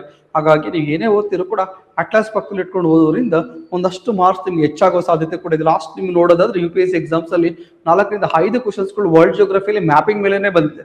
ಹಾಗಾಗಿ ಮ್ಯಾಪಿಂಗ್ ಮಾಡಬೇಕು ಅಂತಂದ್ರೆ ಅಟ್ಲಾಸ್ ನಿಮ್ಗೆ ಇಂಪಾರ್ಟೆಂಟ್ ಆಗುತ್ತೆ ರೀ. ಜಿಯೋಗ್ರಫಿಯಿಂದ 18 ರಿಂದ 20 ಕ್ವಶನ್ಸ್ಗಳು ಎಕ್ಸ್ಪೆಕ್ಟ್ ಮಾಡಬಹುದು. ಸೊ ಜಿಯೋ ಪಾಲಿಟಿಕ್ಸ್ ಮೇಲಂತೂ ಇತ್ತೀಚೆಗೆ ತುಂಬಾ ಕ್ವಶನ್ಸ್ಗಳು ಬರ್ತಾನೆ ಇವೆ. ಅದೇ ತರ ಇಂಡಿಯನ್ ಪಾಲಿಟಿ ಮತ್ತೆ ಗವರ್ನೆನ್ಸ್, ಇದಂತೂ ನಿಮಗೆ ಎಲ್ಲಾ ಎಕ್ಸಾಮ್ಸ್ ಅಲ್ಲಂತೂ ಕೇಳ್ತಾನೆ. ಸೊ ಇಲ್ಲಿ ಇಂಡಿಯನ್ ಪಾಲಿಟಿ ಬೈ ಲಕ್ಷ್ಮೀಕಾಂತ್ ನಿಮಗೆ ಎಲ್ಲಾ ಎಕ್ಸಾಮ್ಸ್ಗೂ ನಾರ್ಮಲ್ ಆಗಿ ಪ್ರಿಪೇರ್ ಆಗೋರಿಗೆ ಇದು ಹೆಲ್ಪ್ ಆಗುತ್ತೆ. ಇವನ್ NCC ಕ್ಲಾಸ್ ಅಲ್ಲಿ ಕನ್ನಡ ಮೀಡಿಯಂ ಅವರಾದ್ರೆ ನಿಮಗೆ ಇದನ್ನ ಟ್ರಾನ್ಸ್ಲೇಟ್ ಮಾಡಿ ನಿಮಗೆ ಟೀಚ್ ಮಾಡ್ತಾ ಇರ್ತಾರೆ. ಹಾಗಾಗಿ ಕ್ಲಾಸ್ ನೋಟ್ಸ್ ಹೆಲ್ಪ್ ಆಗುತ್ತೆ ನಿಮಗೆ. ಪ್ಲಸ್ ಮೆಟೀರಿಯಲ್ಸ್ ಕೂಡ ನಿಮ್ಗೆ ಕನ್ನಡದಲ್ಲಿ ಸಿಗುತ್ತೆ ಇಲ್ಲಿ. ಜೊತೆಗೆ NCERT 11th, NCERT 9 ಮತ್ತೆ 10th ಮತ್ತೆ NCERT 12. ಸೊ ಎಷ್ಟನ್ನು ಕೂಡ NCERT ನ ನಿಮ್ಗೆ ಇಂಡಿಯನ್ ಪಾಲಿಟಿ ಕಲೆಕ್ಟ್ ಮಾಡ್ಕೊಳ್ಳಿ. Plus NCC class notes collect ಮಾಡ್ಕೊಂಡ್ರೆ ಸಾಕು, ಇದಕ್ಕಿಂತ ಏನು ಬೇಕಾಗಲ್ಲ. ಸೊ ಪಾಲಿಟಿಯಲ್ಲಿ ಬಂದಾಗ ಕರೆಂಟ್ ಅಫೇರ್ಸ್ ವೆರಿ ಇಂಪಾರ್ಟೆಂಟ್ ಆಗುತ್ತೆ. ಗವರ್ನೆನ್ಸ್ ರಿಲೇಟೆಡ್ ಆಗ್ಬೋದು, ಕರೆಂಟ್ ಅಫೇರ್ಸ್ ರಿಲೇಟೆಡ್ ಆಗ್ಬೋದು, current affairs related Indian constitution. So very important. For example ನೋಡೋದಾದ್ರೆ ಯುಥನೇಷಿಯಾ ಬಗ್ಗೆ ರೀಸೆಂಟ್ ಆಗಿ ಇಶ್ಯೂಸ್ ಇದೆ. ಸೊ ಇದ್ರ ಮೇಲೆ ಯಾವ ಆರ್ಟಿಕಲ್ 21 ಏನೆಲ್ಲ ಡೀಲ್ ಮಾಡುತ್ತೆ, ಸೊ ಯಾಕೆ ಆರ್ಟಿಕಲ್ 21 ಅಲ್ಲಿ ಯುಥನೇಷಿಯಾ ಬರುತ್ತೆ, ಇವೆಲ್ಲವನ್ನು ಕೂಡ ನಾವು ಇಲ್ಲಿ ನೋಡಬಹುದು. So clear. ಸೊ ಅದೇ ತರ current affairs based constitution teach ಮಾಡೋದ್ರಿಂದ ನಿಮಗೆ ಹೆಲ್ಪ್ ಆಗುತ್ತೆ. ಮತ್ತೆ economic and social development very important. Economic ಮತ್ತೆ ಸೋಷಿಯಲ್ ಡೆವಲಪ್ಮೆಂಟ್ ಏನಿದೆಯಲ್ಲ ಇದು ನಿಮಗೆ NCERT ಫೌಂಡೇಶನ್ ಆಗುತ್ತೆ. ಇದರಲ್ಲಿ NCERT 11 ಮತ್ತೆ 12. ಸೊ ಎರಡು ಕೂಡ ಇಂಪಾರ್ಟೆಂಟ್ ಆಗುತ್ತೆ ನಿಮ್ಗೆ. ಅದ್ರಲ್ಲೂ ಕೂಡ ಇಂಡಿಯನ್ ಎಕನಾಮಿಕ್ ಡೆವಲಪ್ಮೆಂಟ್ ಅನ್ನೋ ಒಂದು ಬರುತ್ತೆ NCERT ಅಲ್ಲಿ, ಅದು ತಗೊಳ್ಳಿ. 12th ಅಲ್ಲಿ ಬಂದಾಗ ಇಂಟ್ರೊಡಕ್ಟರಿ ಮ್ಯಾಕ್ರೋ ಎಕನಾಮಿಕ್ಸ್ ಅಂತ ಬರುತ್ತೆ, ಇದನ್ನ ತಗೊಳ್ಳಿ. ಇದ್ರ ಜೊತೆಗೆ ರಮೇಶ್ ಸಿಂಗ್ ಬುಕ್ಸ್ ಅನ್ನ ಬೈ ಮಾಡ್ಕೊಂಡ್ರೆ ಕಾನ್ಸೆಪ್ಟ್ ರಿಲೇಟೆಡ್ ಎಲ್ಲ ಅಲ್ಲಿ ಬರುತ್ತೆ. ಜೊತೆಗೆ ಇದ್ರ ಜೊತೆಗೆ economic survey, Indian economic survey ಇದು ವೆರಿ ಇಂಪಾರ್ಟೆಂಟ್ ಆಗುತ್ತೆ. ಮತ್ತೆ ಯೂನಿಯನ್ ಬಜೆಟ್ ವೆರಿ ಇಂಪಾರ್ಟೆಂಟ್ ಆಗುತ್ತೆ. ಯೋಜನಾ ಅಂಡ್ ಕುರುಕ್ಷೇತ್ರ ಮ್ಯಾಗಝಿನ್, ಇದು ನೋಡಿ ಯೋಜನಾ ಕನ್ನಡದಲ್ಲೂ ಕೂಡ ಸಿಗುತ್ತೆ, ಕುರುಕ್ಷೇತ್ರ ಇಂಗ್ಲಿಷ್ ಅಲ್ಲಿ ಸಿಗುತ್ತೆ. ಸೊ ಯೋಜನಾ ಕುರುಕ್ಷೇತ್ರ ಎರಡು ಕೂಡ ಸೆಂಟ್ರಲ್ ಗೌರ್ಮೆಂಟ್ ಪಬ್ಲಿಷ್ ಮಾಡ್ತಿರೋದು. So clear. ಸೊ ಎರಡನ್ನು ಕೂಡ ನೀವು ಓದಿದ್ರೆ ತುಂಬಾ ಎಕ್ಸಾಮ್ಸ್ ಹೆಲ್ಪ್ ಆಗುತ್ತೆ. ಇವನ್ KS ಎಕ್ಸಾಮ್ಸ್ ಕೂಡ ರೇಟಿಂಗ್ ಬರಿಬೇಕಾದ್ರೆ ಸೊ ಪೇಪರ್ 1ಗೆ, ಪೇಪರ್ 3ಗೆ ಇವಕ್ಕೆಲ್ಲ ಮತ್ತೆ ಎಥಿಕ್ಸ್ ಬರಿಬೇಕಾದ್ರೂ ಕೂಡ ಹೆಲ್ಪ್ ಆಗುತ್ತೆ ಈ ಪೇಪರ್, ಈ ಒಂದು ಮ್ಯಾಗಝಿನ್ಸ್ಗಳು. ಹಾಗಾಗಿ ಜೊತೆಗೆ ಕರೆಂಟ್ ಅಫೇರ್ಸ್ ಬೇಸ್ಡ್ ಸಬ್ಜೆಕ್ಟ್ ನಿಮಗೆ ಕೇಳೋದ್ರಿಂದ economy related current affairs reference ಮಾಡಬೇಕಾಗುತ್ತೆ. NCG ಅಲ್ಲಿ ಇದನ್ನೆಲ್ಲ ಹಾಕ್ತಾ ಇರ್ತೀವಿ. ಇದು ಕೂಡ ನೀವು ಇಲ್ಲಿ ಇದನ್ನ ಕರೆಕ್ಟ್ ಆಗಿ ಯೂಸ್ ಮಾಡ್ಕೊಂಡ್ರೆ ಎಕನಾಮಿಕ್ ಅಂಡ್ ಸೋಷಿಯಲ್ ಡೆವಲಪ್ಮೆಂಟ್ ಗೆ ನಿಮಗೆ ಹೆಲ್ಪ್ ಆಗುತ್ತೆ. ಅದನ್ನ ಬಿಟ್ರೆ ಜನರಲ್ ಇಶ್ಯೂಸ್ ಅದ್ರ ಯಾವ್ದ್ರ ಮೇಲೆ, environmental ecology, biodiversity, climate change, ಈ 3 ಟಾಪಿಕ್ ಮೇಲಂತೂ ಫ್ರೀಕ್ವೆಂಟ್ ಆಗಿ ಕ್ವಶನ್ಸ್ ಆಗ್ತಾನೆ ಇರುತ್ತೆ. ಸೊ ನಿಮಗೆ ಎನ್ವೈರನ್ಮೆಂಟ್ ಬೇಕಾ ವೆರಿ ಇಂಪಾರ್ಟೆಂಟ್ ಆಗಿದ್ರೆ, ಸೊ ನಿಮಗೆ ಬಯಾಲಜಿಯಲ್ಲಿ ಬಂದಾಗ, ಸೊ ಬಯಾಲಜಿಯಲ್ಲಿ ಲಾಸ್ಟ್ 4 ಚಾಪ್ಟರ್ ಯಾವ್ದ್ರಲ್ಲಿ 12th ಕ್ಲಾಸ್ ಬಯಾಲಜಿ NCERT ಅಲ್ಲಿ ಲಾಸ್ಟ್ 4 ಚಾಪ್ಟರ್ ಏನ್ ಬರುತ್ತೆ 13 ಇಂದ 16 ವರೆಗೆ ಇದು ಇಂಪಾರ್ಟೆಂಟ್ ಆಗುತ್ತೆ. NCERT ಜಿಯೋಗ್ರಫಿ ಕ್ಲಾಸಸ್ 6th ಇಂದ 12th ವರೆಗೆ ಕವರ್ ಮಾಡಿತ್ತು ಅಂದ್ರೂ ಕೂಡ ನಿಮಗೆ ಇದರಲ್ಲಿ ಹಲವಾರು ಇನ್ಫಾರ್ಮೇಶನ್ಸ್ಗಳು ಇಲ್ಲೇ ಸಿಗ್ತಾ ಹೋಗ್ತವೆ ನಿಮಗೆ. ಜೊತೆಗೆ NIOS ಎನ್ವಿರಾನ್ಮೆಂಟ್ ಎಕಾಲಜಿ ಮೆಟೀರಿಯಲ್ಸ್ ನ ಕಲೆಕ್ಟ್ ಮಾಡ್ಕೊಳ್ಳಿ, NIOS ಅವ್ರದ್ದು ವೆರಿ ಇಂಪಾರ್ಟೆಂಟ್. ಜೊತೆಗೆ NCC ಕ್ಲಾಸಸ್ ನೋಟ್ಸ್ ನ ಕಲೆಕ್ಟ್ ಮಾಡ್ಕೊಂಡ್ರು ಕೂಡ ನಿಮ್ಗೆ ಹೆಲ್ಪ್ ಆಗುತ್ತೆ. ಜೊತೆಗೆ ಎನ್ವಿರಾನ್ಮೆಂಟ್ ರಿಲೇಟೆಡ್ ನಿಮಗೆ ಟೆಕ್ಸ್ಟ್ ಬುಕ್ ನ ಬೈ ಮಾಡಬೇಕು ಅಂತಂದ್ರೆ environment by Shankar IAS academy ಅವರು ಬಿಟ್ಟಿರುವಂತಹ ಬುಕ್ಸ್ ನ ಬೈ ಮಾಡ್ಕೊಳ್ಳಿ, ಬಹುತೇಕ ಹೆಲ್ಪ್ ಆಗುತ್ತೆ. ಪ್ಲಸ್ ಇದಕ್ಕೆ ಕರೆಂಟ್ ಅಫೇರ್ಸ್ ಮೇಲೇನೆ ಮ್ಯಾಕ್ಸಿಮಮ್ ಕ್ವಶನ್ಸ್ ಇರ್ತಾ ಹೋಗುತ್ತೆ, ಎಕಾಲಜಿ ಮೇಲೆ, ಬಯೋಡೈವರ್ಸಿಟಿ ಮೇಲೆ, ಕ್ಲೈಮೇಟಾಲಜಿ ಮೇಲೆ, ಕ್ಲೈಮೇಟ್ ಮೇಲೆ. ಸೊ ಹಾಗಾಗಿ ಇವೆಲ್ಲವೂ ಕೂಡ ಫೋಕಸ್ಡ್ ಆಗಿರ್ಬೇಕಾಗುತ್ತೆ. ಮತ್ತೆ ಕರೆಂಟ್ ಅಫೇರ್ಸ್ ಬೇಸ್ಡ್ ಇದನ್ನು ಓದ್ಬೇಕು. ಜೊತೆಗೆ ಡೌನ್ ಟು ಅರ್ತ್ ಮ್ಯಾಗಝಿನ್ ಅಂತ ಹೇಳಿದ್ನಲ್ಲ, ಅದರಲ್ಲಿ ಬಯೋಡೈವರ್ಸಿಟಿ ರಿಲೇಟೆಡ್ ಆಗ್ಬೋದು, ಕ್ಲೈಮೇಟ್ ರಿಲೇಟೆಡ್ ಆಗ್ಬೋದು, ಆರ್ಟಿಕಲ್ಸ್ ಗಳಂತೂ ತುಂಬಾ ಬರುತ್ತೆ. ಅದರಿಂದನೂ ಕೂಡ ಕ್ವಶನ್ಸ್ಗಳು ನಿಮ್ಗೆ ಡೈರೆಕ್ಟ್ ಆಗಿ ಇಲ್ಲಿ ಬರುತ್ತೆ. ಹಿಂದೂ ಪೇಪರ್ ಬರುವಂತಹ EVS ರಿಲೇಟೆಡ್ ಬರುವಂತಹ ಈ ಟಾಪಿಕ್ಗಳು ಕೂಡ ಇಲ್ಲಿ ಕವರ್ ಮಾಡ್ಕೋಬೇಕಾಗುತ್ತೆ. ಹಾಗಾಗಿ ಕರೆಂಟ್ ಅಫೇರ್ಸ್ ಬೇಸ್ಡ್ ಸಬ್ಜೆಕ್ಟ್ ಇಲ್ಲಿ ಓದ್ಬೇಕಾಗುತ್ತೆ. ಇದನ್ನೆಲ್ಲ ಕೂಡ NCC ಕ್ಲಾಸ್ ನೋಟ್ಸ್ ಅಲ್ಲಿ ಕನ್ನಡದಲ್ಲಿ ನೀವು ಮಾಡಿರ್ತಾರೆ. ಸೊ ಇಂಗ್ಲಿಷ್ ಮೀಡಿಯಂ ಇದು ರೆಫರೆನ್ಸ್ ಆಗಿ ನೀವು ಇಟ್ಕೋಬಹುದು. ಇನ್ನು ಜನರಲ್ ಸೈನ್ಸ್ ಗೆ ಓದ್ತೀವಿ ಅಂದ್ರೆ 6th ಇಂದ 12th ವರೆಗೆ so biology, physics, chemistry, so biology ಮೇಲೆ, ಫಿಸಿಕ್ಸ್ ಮೇಲೆ, ಕೆಮಿಸ್ಟ್ರಿ ಮೇಲೆ, ಸೊ ಇಷ್ಟು ಕೂಡ 6th ಇಂದ 10th ವರೆಗೆ ನೋಡಬಹುದು. ಸೊ ಇದಾದ್ಮೇಲೆ ನಿಮಗೆ 11 ಮತ್ತೆ 12 ಬಯಾಲಜಿಯಲ್ಲಿ ಬಂದಾಗ ಸೆಲೆಕ್ಟ್ ಆಗಿರುವಂತ ಚಾಪ್ಟರ್ಸ್ ಗಳನ್ನ ಅಷ್ಟೇ ಓದ್ಬೇಕಾಗುತ್ತೆ. ಎಕಾಲಜಿ ಮೇಲೆ, ಬಯೋಟೆಕ್ನಾಲಜಿ ಮೇಲೆ ಓದ್ಬೇಕಾಗುತ್ತೆ. ಸೊ ಅದೇ ತರ ನಿಮಗೆ ಕ್ಲಾಸ್ 12 ಅಲ್ಲಿ ಕೆಮಿಸ್ಟ್ರಿ ಏನ್ ಬರುತ್ತಲ್ಲ, ಕೆಮಿಸ್ಟ್ರಿಯಲ್ಲಿ 16 ಚಾಪ್ಟರ್. ಸೊ ಅದು ಚಾಪ್ಟರ್ ನಂಬರ್ ಕೂಡ ಯೂನಿಟ್ 16 ಏನ್ ಬರುತ್ತೆ ಇದನ್ನ ಓದಿ. ಕೆಮಿಸ್ಟ್ರಿ ಇನ್ ಎವ್ರಿಡೇ ಲೈಫ್ ಅಂತ ಬರುತ್ತೆ, ಇದೊಂದು ಓದ್ರೂ ಕೂಡ ನಿಮ್ಗೆ ಹೆಲ್ಪ್ ಆಗುತ್ತೆ. ಇದು ಸಾಮಾನ್ಯ ಕ್ವಶನ್ಸ್ ಕೇಳ್ತಾನೆ ಕೂಡ ಇದ್ರ ಮೇಲೆ. ಮತ್ತೆ science and technology text book ತಗೊಳ್ಳೋದಾದ್ರೆ ನಿಮಗೆ ರವಿ ಅಗ್ರಹಾರಿ ನೀವು ತಗೋಬೇಕು. NCC ಕರೆಂಟ್ ಅಫೇರ್ಸ್ ಮತ್ತು NCC ಕ್ಲಾಸ್ ನೋಟ್ಸ್ ಅನ್ನು ಬೈ ಮಾಡ್ಕೊಂಡ್ರು ಕೂಡ ಸೈನ್ಸ್ ಹೆಲ್ಪ್ ಆಗುತ್ತೆ. ಇಷ್ಟು ಕೂಡ ಪೇಪರ್ 1ಗೆ. ಸೊ ಕನ್ನಡ ಮೀಡಿಯಂ ಅವ್ರಿಗೆ ಏನ್ ಮಾಡೋದು? ಸೊ ಕನ್ನಡ ಮೀಡಿಯಂ ಅವ್ರಿಗೆ ನೀವು ಏನಾದ್ರು ಕ್ಲಾಸಸ್ ಜಾಯ್ನ್ ಆಗಿತ್ತು ಅಂತಂದ್ರೆ ನಿಮ್ಗೆ ಕನ್ನಡದಲ್ಲಿ ಇಂಗ್ಲೀಷಲ್ಲಿ ಎರಡರಲ್ಲೂ ಮಾಡೋದ್ರಿಂದ ಬಹುತೇಕ ನಿಮಗೆ ಹೆಲ್ಪ್ ಆಗುತ್ತೆ. ಸೊ ಕ್ಲಾಸ್ ನೋಟ್ಸ್ ಪ್ರತಿ ಸಬ್ಜೆಕ್ಟ್ ಕಂಪ್ಲೀಟ್ ಆದ್ಮೇಲೆ ನಿಮಗೆ ಸಬ್ಮಿಟ್ ಮಾಡ್ತಾ ಇರ್ತಾರಲ್ಲ, ಹಾಗಾಗಿ ಕ್ಲಾಸ್ ಜೊತೆಗೆ ನೀವು ಇಲ್ಲಿ ಪ್ರಿಪೇರ್ ಆದ್ರೂ ಕೂಡ ಹೆಲ್ಪ್ ಆಗುತ್ತೆ. ಇವನ್ ನೀವು UPSC ಓದ್ತಾನೆ ಸ್ಟೇಟ್ ಎಕ್ಸಾಮ್ ಕೂಡ ಬರೀಬಹುದು. ಸ್ಟೇಟ್ ಎಕ್ಸಾಮ್ ಪ್ರಿಪೇರ್ ಆಗ್ತಿದ್ರೆ UPSC ಕೂಡ ನಾನು ಈಗಾಗಲೇ ಹೇಳಿದೆ 70% ಸೇಮ್ ಇರುತ್ತೆ ಅಂತ ಹೇಳಿ. ಏನ್ ಚೇಂಜಸ್ ಇರುತ್ತೆ ಅದು ಮಾತ್ರ ಎಷ್ಟು ಓದಬೇಕು KASಗೆ, ಅದು ಮಾತ್ರ UPSC ಓದ್ಕೊಂಡ್ರು ಕೂಡ ಸಾಕಿಲ್ಲಿ ನಮಗೆ. ಯಾಕಿದ್ರೆ ಇಷ್ಟು ಕೂಡ ಪೇಪರ್ 1. ಈ ಪೇಪರ್ 1 ಅಲ್ಲಿ 50ರಿಂದ 55 ತೆಗೆದೇ ಎಷ್ಟು ಹೆಚ್ಚಾಗುತ್ತೆ. ಸೊ ಇನ್ನು ಪೇಪರ್ 2 ಬಂದಾಗ ಕಾಂಪ್ರಹೆನ್ಷನ್ ಬರುತ್ತೆ. ಸೊ ಮತ್ತೆ ಯಾವುದು ಕಮ್ಯುನಿಕೇಶನ್ ಸ್ಕಿಲ್ ರಿಲೇಟೆಡ್ ಬರ್ತಾ ಹೋಗುತ್ತೆ. ಸೊ ರೀಸನಿಂಗ್ ಮತ್ತೆ ಅನಾಲಿಟಿಕಲ್ ಅಬಿಲಿಟಿ ಮೇಲೆ ಬರ್ತಾ ಹೋಗುತ್ತೆ. ಡಿಸಿಷನ್ ಮೇಕಿಂಗ್ ಕ್ವಶನ್ಸ್ ಗಳು ಬರ್ತಾ ಹೋಗುತ್ತೆ. ಜನರಲ್ ಮೆಂಟಲ್ ಅಬಿಲಿಟಿ ಬರ್ತಾ ಹೋಗುತ್ತೆ. ಬೇಸಿಕ್ ನ್ಯೂಮರಸಿ ಬರ್ತಾ ಹೋಗುತ್ತೆ. ಇವೆಲ್ಲನೂ ಕೂಡ 80 ಕ್ವಶನ್ಸ್ ಬರುತ್ತೆ. ಈಚ್ ಕ್ವಶನ್ಸ್ 2.5 ಮಾರ್ಕ್ಸ್ಗೆ ಇರುತ್ತೆ. ಮತ್ತೆ ಆಲ್ರೆಡಿ ಹೇಳಿದೀನಿ ಇದರಲ್ಲಿ 66 ಮಾರ್ಕ್ಸ್ ಅಷ್ಟು ಬಂದ್ರೆ ಸಾಕು. So clear. ಹಾಕಿದ್ರೆ ಇದಕ್ಕೆ ಏನೇನು ಓದ್ಬೇಕು ಸರ್ ನೋಡಿ, ಇದಕ್ಕೆ ಮಾತ್ರ RS ಅಗರ್ವಾಲ್ ಅವರು ತಗೊಳ್ಳಿ. ಸೊ ಆಪ್ಟಿಟ್ಯೂಡ್ ಕನ್ನಡದಲ್ಲೂ ಸಿಗುತ್ತೆ, ಇಂಗ್ಲೀಷಲ್ಲೂ ಸಿಗುತ್ತೆ. ಸೇಮ್ ಇಂಗ್ಲೀಷ್ ಇಂದ ಕನ್ನಡ ಟ್ರಾನ್ಸ್ಲೇಟ್ ಮಾಡಿ ಅವರೇ ಬಿಟ್ಟಿದ್ದಾರೆ. ಸೊ ಕನ್ನಡ ಇಂಗ್ಲೀಷ್ ಎರಡಲ್ಲೂ ಕೂಡ ಸಿಗುತ್ತೆ. RS ಅಗರ್ವಾಲ್ ಅವ್ರದ್ದು ಆಪ್ಟಿಟ್ಯೂಡ್. So clear. ಮತ್ತೆ ಲಾಜಿಕಲ್ ಮತ್ತೆ ಅನಾಲಿಟಿಕಲ್ ರೀಸನಿಂಗ್ ಬರುತ್ತೆ. ಇದು ಕೂಡ ಕನ್ನಡ ಇಂಗ್ಲೀಷ್ ಎರಡಲ್ಲೂ ಸಿಗುತ್ತೆ. RS ಅಗರ್ವಾಲ್ ಅವ್ರದ್ದು. ಅದೇ ತರ ರೀಡಿಂಗ್ ಕಾಂಪಿಟೇಷನ್ ಮತ್ತೆ ಇಂಗ್ಲೀಷ್ SP ಬಕ್ಷಿ ಅವ್ರದ್ದು MCQ ಸಿಗ್ತಾ ಹೋಗುತ್ತೆ. General English related aptitude type MCQs ಅದು, ಅದನ್ನ ಸಾರ್ಟ್ ಔಟ್ ಮಾಡಿ. ಜೊತೆಗೆ ಜನರಲ್ ಇಂಗ್ಲೀಷ್ ಗ್ರಾಮರ್ಗೆ ನಿಮಗೆ ಬೇಕಾಗಿರೋದು ರೆನ್ ಅಂಡ್ ಮಾರ್ಟಿನ್. ಸೊ ನಿಮ್ಗೆ 10th ವರೆಗೆ ಗ್ರಾಮರ್ ಬುಕ್ಸ್ ಅನ್ನು ನಾವೇನು ಓದಿರ್ತೀವಿ ಪ್ರೈಮರಿ ಸ್ಕೂಲ್ ಎಲ್ಲ, ರೆನ್ ಅಂಡ್ ಮಾರ್ಟಿನ್ ಅವ್ರದ್ದು ಮತ್ತೊಂದು ಬಾರಿ ಓದಿ. ಇಷ್ಟು ಕೂಡ ನಿಮ್ಗೆ ಹೆಲ್ಪ್ ಆಗುತ್ತೆ ಪೇಪರ್ 2. ಮತ್ತೆ ಇದರಲ್ಲಿ ಪಾಸ್ ಆದ್ರೆ ಸಾಕು, ಅಷ್ಟು ಈಸಿ ಅಲ್ಲ. ಸೊ ಇದನ್ನ ಸಿಂಪ್ಲಿಫೈ ಮಾಡ್ಬೇಕು ಅಂತನೂ ಕೂಡ ಇತ್ತೀಚೆಗೆ ರಾಜ್ಯಸಭೆಯಲ್ಲಿ ಡಿಸ್ಕಷನ್ ಆಗಿರುತ್ತೆ, ನೋಡಿರ್ತೀರ. ಹಾಗಾಗಿ ಇನ್ನು ಮುಂದೆ ಸ್ವಲ್ಪ ಟಫ್ ಆಗಿ ಬರೋದಿಲ್ಲ. ಸೊ ಪಾಸಿಂಗ್ ಹೆಲ್ಪ್ ಆಗೋಷ್ಟು ರೀತಿ ಬರೋ ಚಾನ್ಸಸ್ ಕೂಡ ಇರುತ್ತೆ ಇದನ್ನ. So clear. ಅದನ್ನ 2026 ಇಂಪ್ಲಿಮೆಂಟ್ ಮಾಡಬೇಕು ಅಂತಾನು ಕೂಡ ಇದ್ದಾರೆ. ಸೊ ದಯವಿಟ್ಟು ಅದ್ರ ಕಡೆ ನೋಡ್ಕೊಳ್ಳಿ. ಇದು ಪಾಸ್ ಆದ್ರೆ ಸಾಕು ಪೇಪರ್ 2 ನಲ್ಲಿ. ಪೇಪರ್ 1 ವೆರಿ ಇಂಪಾರ್ಟೆಂಟ್ ಆಗ್ತಾ ಬರ್ತಾ ಇದೆ. ಎಲ್ಲಾ ಸಬ್ಜೆಕ್ಟ್ ಕೂಡ ನಿಮಗೆ ಸೊ MCQ ಲೆವೆಲ್ ಎಕ್ಸಾಮ್ಸ್ ಆಗಿರೋದ್ರಿಂದ ಡೆಪ್ತ್ ಆಗಿ ನೀವು ತಿಳ್ಕೊಬೇಕಾಗುತ್ತೆ. ಪ್ರತಿಯೊಂದು ಕೂಡ ಸಬ್ಜೆಕ್ಟ್ ಬೇಸ್ಡ್ ಕರೆಂಟ್ ಅಫೇರ್ಸ್ ಇರ್ತಾ ಹೋಗುತ್ತೆ. ಸೊ ಕೆಲವೊಂದಷ್ಟೇ ಚೇಂಜ್ ಇರುತ್ತೆ UPSC ಮತ್ತೆ KPSC ಸಂಬಂಧಪಟ್ಟಂತೆ. ಆ ಚೇಂಜಸ್ ಏನು ಅಂತ ತಿಳ್ಕೊಬೇಕಾ? ಹಾಗಿದ್ರೆ NCC ಯಲ್ಲಿ ಒಂದು ಕೋರ್ಸ್ ಅನ್ನ ಸ್ಟಾರ್ಟ್ ಮಾಡ್ತಿದೀವಿ. UPSC ಜೊತೆಗೆ KPSC ಪ್ರಿಪರೇಷನ್ ಅಂದ್ರೆ IAS ತಯಾರಿ ಮಾಡ್ತಾನೆ KS ಎಕ್ಸಾಮ್ ಕೂಡ ತಯಾರಿ ಮಾಡಬಹುದು. ನಿಮ್ಮ ಸ್ಟೇಟ್ ಎಕ್ಸಾಮ್ಸ್ ಗಳಿಗೆ ತಯಾರಿ ಮಾಡ್ಕೊಳ್ಳುವಂಥದ್ದು. ಯಾಕಂದ್ರೆ ಈ ರೀಸೆಂಟ್ ಆಗಿ ನಾವು ನೋಡೋದ ಪ್ರಕಾರ UPSC ಪ್ರಿಪೇರ್ ಆಗಿ ಸ್ಟೇಟ್ ಅಲ್ಲಿ ಯಾರು ಪ್ರಿಪೇರ್ ಆಗಿದ್ದು ಅವರೆಲ್ಲ KS ಎಕ್ಸಾಮ್ ರಿಸಲ್ಟ್ಸ್ ಔಟ್ ಆಗ್ತಿದೆ. ಅಂದ್ರೆ ಅವ್ರು ಈ ಕವರ್ ಮಾಡಿದ ಏರಿಯಾ ಜಾಸ್ತಿ ಇತ್ತಲ್ಲ, ಹಾಗಾಗಿ ಸ್ಟೇಟ್ ಅಲ್ಲಿ ಪ್ರೆಸೆಂಟೇಷನ್ ಮಾಡೋ ಚೆನ್ನಾಗಿ ಆಗ್ತಿದೆ. ಸೊ ಎಕ್ಸಾಮ್ ಕ್ಲಿಯರ್ ಆಗೋ ಸಂಖ್ಯೆನೂ ಕೂಡ ಜಾಸ್ತಿ ಆಗ್ತಿದೆ. ಹಾಗಾಗಿ ಪ್ರಿಪರೇಷನ್ UPSC ಲೆವೆಲ್ ಮಾಡಿದ್ರೆ ಸ್ಟೇಟ್ ಲೆವೆಲ್ ಎಕ್ಸಾಮ್ಸ್ ಕೂಡ ಕ್ಲಿಯರ್ ಆಗ್ಬೋದು, ಅಥವಾ ಸ್ಟೇಟ್ ಪ್ರಿಪೇರ್ ಆಗ್ತಿರೋ UPSC ಕೂಡ ಪ್ರಿಪೇರ್ ಆಗ್ಬೋದು. ಹಾಗಾಗಿ ನಾವೇನ್ ಮಾಡಿದೀವಿ, ಮರ್ಜ್ ಮಾಡಿ ಎರಡನ್ನೂ ಕೂಡ ಕ್ಲಬ್ ಮಾಡಿ 70% ಏನಿದೆ UPSC ಪ್ಲಸ್ KPSC ಅದನ್ನು ಕೂಡ ಮಾಡ್ತೀವಿ. ಪ್ಲಸ್ ಇದಲ್ದೇನೆ for example Karnataka geography, Karnataka economy, Karnataka economic survey, Karnataka history ಇವೆಲ್ಲನೂ ಬರ್ತವೆ. ಮತ್ತೆ ಪಬ್ಲಿಕ್ ಅಡ್ಮಿನಿಸ್ಟ್ರೇಷನ್ ಮತ್ತೆ ಸೊಸೈಟಿ ಇವೆಲ್ಲವೂ ಕೂಡ ಸಪರೇಟ್ ಆಗಿ KS ಮಾಡ್ತೀವಿ. ಅದೇ ತರ ಬಂದಾಗ IASಗೆ ಬಂದಾಗ ಇಂಟರ್ನ್ಯಾಷನಲ್ ರಿಲೇಷನ್ಸ್ ಆಗ್ಬೋದು, ಇಂಟರ್ನಲ್ ಸೆಕ್ಯೂರಿಟೀಸ್ ಆಗ್ಬೋದು, ಮತ್ತೆ ಆಪ್ಷನಲ್ ಸಬ್ಜೆಕ್ಟ್ಗಳು ಆಗ್ಬೋದು. ಇವೆಲ್ಲನೂ ಕೂಡ ಸಪರೇಟ್ ಆಗಿ ಮಾಡ್ತೀವಿ. ಸೊ ಇದರಿಂದ UPSCಗೆ ಬೇರೆ, KPSCಗೆ ಬೇರೆ, ಮತ್ತೆ UPSC KPSC ಎರಡರಲ್ಲೂ ಇರೋದ್ರಿಂದ ಇವೆಲ್ಲವನ್ನು ಸೇರಿಸಿ ಒಂದು 12 months ಕೋರ್ಸ್ ಅನ್ನ ಮಾಡ್ತಿದೀವಿ. ಮತ್ತೆ ಈ ಬ್ಯಾಚ್ ಬಂದು ಕನ್ನಡ ಮತ್ತು ಇಂಗ್ಲಿಷ್ ಎರಡರಲ್ಲೂ ಕೂಡ ಇರುತ್ತೆ. ಮತ್ತೆ ಇದಕ್ಕೆ ಒಂದು 40 ಜನ ಅಷ್ಟೇ ತಗೊಳ್ತಾ ಇದ್ದೀವಿ. ಸೊ ನಿಮಗೆ 40 ಜನ ಅಷ್ಟೇ ತಗೊಳ್ತಾ ಇದ್ದೀವಿ. ಇದಕ್ಕೆ ನಿಮ್ಗೆ ಏನ್ ಕವರ್ ಆಗ್ತಾ ಹೋಗುತ್ತೆ, UPSC ಪ್ಲಸ್ KPSC ಸಿಲೆಬಸ್ ಎರಡನ್ನೂ ಕೂಡ ಇಲ್ಲಿ ಕವರ್ ಮಾಡಿರ್ತೀವಿ. IAS ಪ್ಲಸ್ KS ಎರಡನ್ನೂ ಕೂಡ 1-to-1 ಗೈಡೆನ್ಸ್ ಕೂಡ ಸಿಗ್ತಾ ಹೋಗುತ್ತೆ. ಡೈಲಿ ಕರೆಂಟ್ ಅಫೇರ್ಸ್ ಸಿಗ್ತಾ ಬರುತ್ತೆ. ನಿಮಗೆ ಸ್ಟಡಿ ಮೆಟೀರಿಯಲ್ಸ್ ಪ್ರೊವೈಡ್ ಮಾಡಿರ್ತೀವಿ. ಟಾಪಿಕ್ ವೈಸ್ ಟೆಸ್ಟ್ ಅನ್ನು ಕೂಡ ಡಿಸ್ಕಸ್ ಮಾಡಿ ಎವ್ರಿ ಯೂನಿಟ್ಗೆ ಟಾಪಿಕ್ ವೈಸ್ ಟೆಸ್ಟ್ ಕೂಡ ಇರ್ತಾ ಬರುತ್ತೆ ನಿಮಗೆ. ಮತ್ತೆ ಫುಲ್ ಲೆಂತ್ ಮಾಕ್ ಟೆಸ್ಟ್ ಅನ್ನು ಕೂಡ ಕೊಟ್ಟು ಪ್ರಾಕ್ಟೀಸ್ ಮಾಡ್ತೀವಿ. ಪ್ಲಸ್ ಅದಕ್ಕೆ ನಿಮಗೆ ಎಕ್ಸ್ಪ್ಲನೇಷನ್ ಕೂಡ ಕೊಟ್ಟಿರ್ತೀವಿ. ಡೈಲಿ ಆನ್ಸರ್ ರೈಟಿಂಗ್ ಕೂಡ ಇರ್ತಾ ಹೋಗುತ್ತೆ. ಅದ್ರ ಜೊತೆಗೆ ಮಾಡೆಲ್ ಆನ್ಸರ್ ಕೂಡ ಕೊಟ್ಟು ಪ್ರಾಕ್ಟೀಸ್ ಮಾಡ್ತಾ ಹೋಗ್ತೀವಿ. ನೀವು ಆನ್ಸರ್ ಬರೆದ್ರದ್ದು ಏನ್ ತಪ್ಪಿ ಅಂತ ಹೇಳೋದ್ರ ಜೊತೆಗೆ ಆ ಮಾಡೆಲ್ ಆನ್ಸರ್ ಹೇಗೆ ಇರಬೇಕು ಅಂತ ಕೂಡ ಕನ್ನಡ ಇಂಗ್ಲಿಷ್ ಲೆಟರ್ಲ್ಲೂ ಕೂಡ ಕೊಡ್ತೀವಿ ಮೈನ್ಸ್ಗೆ. ಮತ್ತೆ ನಿಮ್ ಪರ್ಫಾರ್ಮೆನ್ಸ್ ಏನಿದೆ ಇದು ರೆಗ್ಯುಲರ್ ಆಗಿ ರಿವ್ಯೂ ಕೊಡ್ತಾ ಬರ್ತೀವಿ. ಸೊ ಇದರಲ್ಲಿ ನಮ್ಮ ಮೆಂಟರಿಂಗ್ ಮಾಡುವಂಥವ್ರು NCC ಟೀಮ್ ಮತ್ತು ನಾವು ಈ ವರ್ಕ್ ನ ಮಾಡ್ತಿರ್ತೀವಿ. ಯಾರಿಗೆ ಇಂಟ್ರೆಸ್ಟ್ ಇದೆಯೋ ಅವರು ನಿಮ್ಮ ಸ್ನೇಹಿತರಿಗಾಗ್ಲಿ ಅಥವಾ ನಿಮಗೆ ಇಂಟ್ರೆಸ್ಟ್ ಇದ್ರು ಕೂಡ ಬಂದು ಜಾಯಿನ್ ಆಗ್ಬೋದು. ಅದಕ್ಕೆ ರಿಲೇಟೆಡ್ ಏನೇ ಡೌಟ್ ಇದ್ರು ಬಂದು ಕೇಳ್ಬೋದು.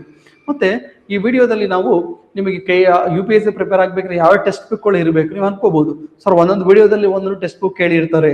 ಸೊ ಯಾವ್ದನ್ನು ತಗೋಬೇಕು, ತುಂಬಾ ಜನ ಗೊಂದಲದಲ್ಲಿ ಇರೋದೇ ಹಾಗೆ. ನಮ್ಮ ಟೇಬಲ್ ಮುಂದೆ ನಮ್ದು ಸಿದ್ಧಾಂತ ಇದೆ. ಏನಪ್ಪಾ, ಟೇಬಲ್ ಮುಂದೆ ಒಂದೊಂದೇ ಪುಸ್ತಕವನ್ನ ಇಟ್ಕೊಳ್ತಾ ಇರಬೇಕು. ಆ ಒಂದೊಂದು ಪುಸ್ತಕವನ್ನ ಕವರ್ ಮಾಡಿ ಇಡಬೇಕಿಲ್ಲ ಅಂತಂದ್ರೆ ಒಂದೇ ಸರಿ ತಗೊಂಡ್ ಗುಡ್ಡೆ ಹಾಕೊಂಡ್ ಬಿಟ್ರೆ ಯಾವುದು ಕೂಡ ಅರ್ಥ ಆಗಲ್ಲ, ಓದ್ಬೇಕು ಅಂತ ಕೂಡ ಅನ್ಸೋದಿಲ್ಲ. ಮೊದಲೇ GS ಪೇಪರ್ ಈ ಕಡೆ ಓದ್ಕೊಂಡು ಹೋಗ್ತಾರೆ, ಆ ಕಡೆ ಮರ್ತ್ಕೊಂಡು ಹೋಗ್ತಾರೆ. ಇದಕ್ಕೆ ಏನ್ ಮಾಡ್ಬೇಕು? ಆಕ್ಟಿವ್ ರೀಕಾಲ್ ಇರಬೇಕು, ರಿವಿಷನ್ಸ್ ಕರೆಕ್ಟ್ ಆಗಿರ್ಬೇಕು, ಕೀವರ್ಡ್ಸ್ ಗಳ ಮೇಲೆ ವರ್ಕೌಟ್ ಮಾಡಬೇಕು, ಪ್ರೀವಿಯಸ್ ಕ್ವಶನ್ ಪೇಪರ್ ಯಾವ ರೀತಿಯಲ್ಲಿ ಕೇಳಿದ್ರೆ ಅದನ್ನ ನೀವು ಡಿಸ್ಕಷನ್ ಮಾಡಬೇಕು, ಮೆಂಟರ್ಸ್ ಜೊತೆಗೆ ಇಂಟ್ರಾಕ್ಷನ್ ಮಾಡಬೇಕು. ಸೊ ಪ್ರಾಪರ್ ಆಗಿ ಒಂದು ಕೋಚ್ ಬೇಕು. ಸೊ ಆ ಕೆಲಸವನ್ನ NCC ಮಾಡ್ತಿದೆ. ಯಾರಿಗೆ ಇಂಟ್ರೆಸ್ಟ್ ಇದೆಯೋ ಅವ್ರು ಇಲ್ಲಿ ಜಾಯಿನ್ ಆಗ್ಬೋದು. ಯಾರು ಸ್ಟಾರ್ಟಿಂಗ್ ಅಲ್ಲಿ ಜಾಯ್ನ್ ಆಗ್ತಾರೆ ಅವ್ರಿಗೆ 20% ಡಿಸ್ಕೌಂಟ್ ಕೂಡ ಇರುತ್ತೆ. ಕನ್ನಡ ಇಂಗ್ಲಿಷ್ ಎರಡರಲ್ಲೂ ಕೂಡ ಕ್ಲಾಸ್ ಇರುತ್ತೆ. ಇಂಗ್ಲಿಷ್ ಮೀಡಿಯಂ ಅವರು ಜಾಯ್ನ್ ಆಗ್ಬೋದು, ಕನ್ನಡ ಮೀಡಿಯಂ ಅವರು ಕೂಡ ಜಾಯ್ನ್ ಆಗ್ಬೋದು. ನೀವು ಮದರ್ ಟಂಗ್ ಅಲ್ಲಿ ಕ್ಲಾಸ್ ಕೇಳೋದ್ರಿಂದ ಬಹುತೇಕ ನಿಮಗೆ ಹೆಲ್ಪ್ ಆಗುತ್ತೆ. ಓಕೆ, ಇದೇ ತರ UPSC ರಿಲೇಟೆಡ್ ಮೇನ್ಸ್ ರಿಲೇಟೆಡ್ ಬಂದಾಗ ನೆಕ್ಸ್ಟ್ ನಿಮಗೆ ಮೇನ್ಸ್ ಸಿಲೆಬಸ್ ಡಿಸ್ಕಸ್ ಮಾಡ್ತಾ ಬರ್ತೀನಿ. ಯಾರಿಗೆ ಇಂಟ್ರೆಸ್ಟ್ ಇದೆಯೋ ಅವರು ಜಾಯಿನ್ ಆಗ್ಬಹುದು. ಸೊ ಮುಂದಿನ ವಿಡಿಯೋದಲ್ಲಿ ಮತ್ತೆ ನಿಮ್ಮನ್ನ ಭೇಟಿ ಮಾಡ್ತೀನಿ. ನಮಸ್ಕಾರ.